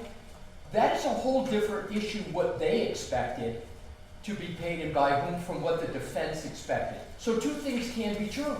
It can be at some point they thought they were going to get paid, but up to that point they were being paid by the government. And with the entries, all that Mr. Brennan went through, particularly the early ones, there is zero evidence before the court on any basis that they expected on those dates of those entries that they were going to be paid by the defense. And it's very important because Attorney Brennan spent most of his time on that invoice.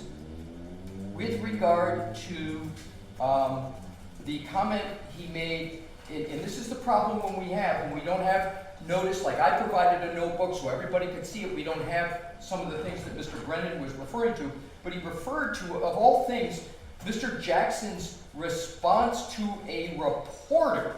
We're here talking about communications to the court. But to be clear, the reporter asked, did you pay for testimony? Did you pay for testimony? Mr. Jackson, of course, said, no, I paid for their time. Did he say I paid for their time? Pardon me? Did he say I paid for their time? Mr. Jackson? I said the words, of course not. Did you pay these witnesses for their testimony? And I said, of course not. If the court were to ask me that question today, I would respond exactly the same way. All right, so you just told that I paid for their time. That No, was not said, right? That was not said, but I'm saying there's always some inference about being what he said, that what was said, but that was his response, that was it. But it was the premise of Attorney Brennan was, what Mr. Jackson said to the reporter was different from what you've heard in court today, and it wasn't. It's important to be accurate. The other things, and I'm going to go through quickly, is it kept stating that there had to be a belief that they were going to be paid by the defense. There is no evidence whatsoever for that because it didn't exist. So now with regard quickly again to the other topics. Attorney Brennan talked about 3 witnesses, right? And he was, I believe I took it as clearly inferring 3 ARCCA. Your Honor can go back to the transcript. It was Dr. Russell was the 3rd one. Oh, I thought it was the 3 ARCCA people. I No. will go back to the transcript. You can go back to the transcript. Earlier on, there was a discussion, way early on. Who is Mr. Klein? He was a 3rd ARCCA expert that was involved for the government, right? And then he stopped, and we didn't retain him for testimony. Okay. And let me be clear on what I mean by retain. He didn't testify. It's been a long day. I understand. I'm trying to answer your question, Your Honor. I know, and I realize that you just said something that you want to explain. Go ahead and explain. Right. So what I'm saying is, in terms of, I'm going to take back the retain. The point is, there were originally 3 ARCCA persons on the report that we got from the government, right? Rentschler, Wolfe, and Klein. We only went forward with the testimony of Rentschler and Wolfe. And that's what I want to come to, Your Honor. The whole emphasis was that the Commonwealth had no notice that we were going to use these experts. Your Honor, the voir dire was the notice. And my point was, I didn't say that there was no bias. What I said was, once you decide you're going to use an expert, right, you're going to be having them testify. Anybody could claim that that testimony is biased. But the point is, Your Honor, that the allegation that somehow mysteriously this third person that was being discussed, and clearly the inference was that we were misrepresenting still about which ARCCA witnesses, because we weren't talking about the third. The third was Dr. Russell, and you'll see that in the transcript. Okay, but when I said you expect something, whatever I said, you expect me to believe that you are calling 3 witnesses whom you've never spoken to. When I had that discussion with Mr. Yannetti, that's what I meant. Thank you for bringing that up, Your Honor. And that was just ARCCA. That was nothing to do with Dr. Russell. But here's the important part. Attorney Brennan didn't read the rest of it. You're to believe... Okay, so where are we? Are we the June 10th? Yes, please, Your Honor. June 10th, that's exactly right. That's exactly right. It was June 10th. It's important he stopped So reading. it's page 12. Yes, thank you. So on June 10th, so you're to believe, this is line 19, so I'm to believe that the defense is calling 3 witnesses that you've never spoken to and putting them on the stand here. Here's the response in its total. That's essentially it. We've spoken to them. So it's not like it wasn't disclosed there was a conversation. It was. We've spoken to them only for the purposes of coordination of their testimony and their background. We've not been able to interview them regarding their findings, which are outlined in detail in the reports. Your Honor, that's 100% true, because I read that earlier. Right, but Mr. Brennan just mischaracterized it again, because that is 100% true. He made it seem like that was an untruthful statement, and I know Your Honor gets it. The other last 2 points, Your Honor. Attorney Brennan talked about that the ARCCA experts improved their testimony. My point, Your Honor, was their opinions never changed. Whether they improved is a characterization, but their opinions did not change. And that is very important. And the last point, Your Honor, goes to the discussion that Your Honor was having with the questioning of Ms. Little, Mr. Jackson. I want to be very clear on February 6th, and this is going to be my very last point. When Your Honor asked the questions on February 6th, and Mr. Jackson responded about the discovery, and I said to you that Ms. Little was the one handling the discovery. And I spoke with Ms. Little, and I spoke with Mr. Jackson, and they're going to be completely available for any questions that follow up on this. I asked Ms. Little during the break. She wasn't here for that February 6th. She obviously didn't hear the sidebar. But I said, when you learned of what the Judge Canoni was asking about, I said, in your head, what was going on and what came to your head? Because I said Mr. Jackson didn't make any knowing misstatement because he had no recollection of any of those March emails. So I asked Ms. Little, who would, between the 2 of them, would, if there was any recollection. So during the break, I asked Ms. Little, I said, Ms. Little, when you heard, and got the order, because that's the first she knew of the inquiry, she gets the order, I said, when you got that and you saw that you had to turn over discovery, when you read that, did it come to your mind? Did it come to your mind that there are these March emails? And she said, no. I didn't recall them. I didn't remember their existence.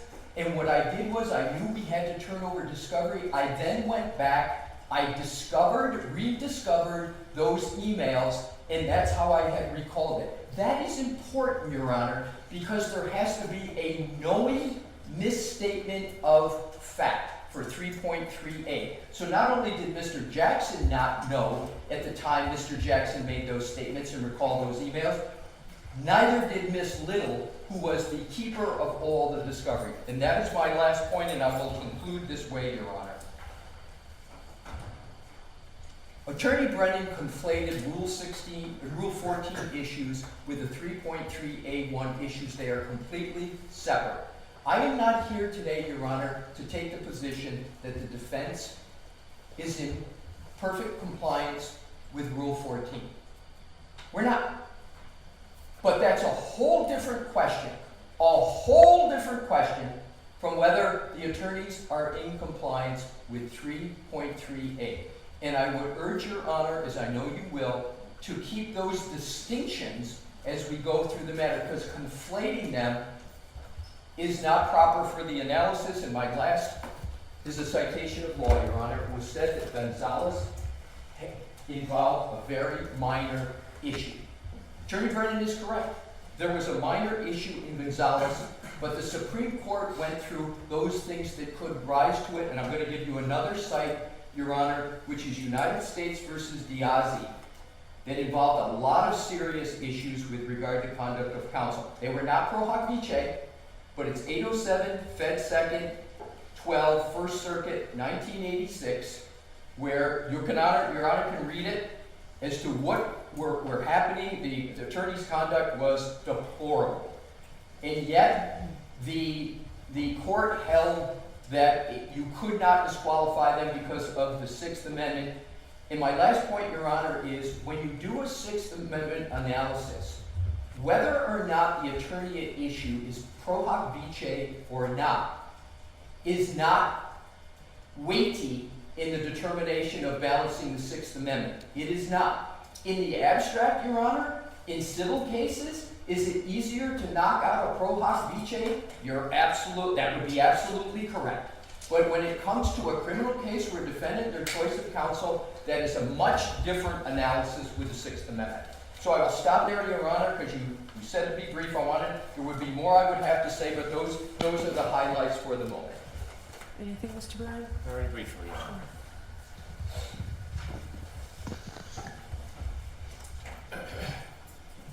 My arguments to the court have always been focused on Rule 14. The verbal gymnastics that counsel engages in to use words like misrepresentation to distort reality is extraordinary. So let's use the defense words themselves. If you look at docket 505, which was signed in a pleading. That was filed On late, right? February Or 6th. Saturday or something. February 16, 2025. This sums it up, really. And this is signed by Attorney Jackson, Attorney Alessi, Attorney Manetti, certificate of service by Attorney Little. Was it signed by Ms. Little? It's not, Ms. right? Little has It's only done the maybe certificate of authored service. by- Okay. She did not sign it. It was signed by Attorney Jackson, Alessi, and Yanetti. And this is the defendant, Karen Reed's opposition to Commonwealth's motion to exclude employees of ARCCA LLC. And here's the representation they made. Not my words, not a misstatement, not a distortion. This is their words. Now comes the defendant, Karen Reed, Ms. Reed, and respectfully request that this honorable court deny the Commonwealth's motion to exclude the expert testimony of employees of ARCCA LLC, namely Daniel Wolfe, PhD, and Andrew Rentler, PhD. Here's the important part. The Commonwealth's motion to exclude these exculpatory expert witnesses who were not hired or paid for by the defense is not made in good faith and is a desperate and transparent attempt to keep exculpatory testimony of neutral expert witnesses from reaching the jury in this case. I know Attorney Alessi no longer likes the word retain, but that retain word has import. There's a reason he said it. Their words, their motion. This is no different than the tone of representations made February, last June, May, and before. Thank you. All right. So we're back here next week. I believe we're back here Tuesday, Wednesday, and perhaps Friday. Is that accurate? Your Honor, may I speak to Wednesday, please, the 5th? As this court may know, Mr. Jackson, myself, and Attorney Weinberg are scheduled to appear before the federal court. What time? 9:30 in the morning. Okay. Could we possibly go there and then Yes, come here immediately afterwards? sure, Thank you, Ron. sure. All right, but we'll see you here, Jim, we have these all scheduled at 9, We do. okay?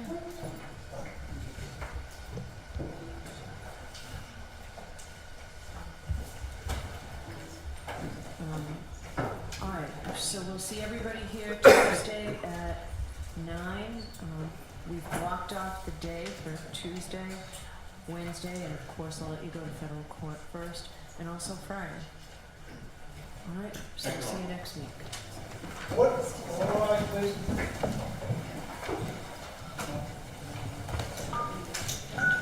You are muted.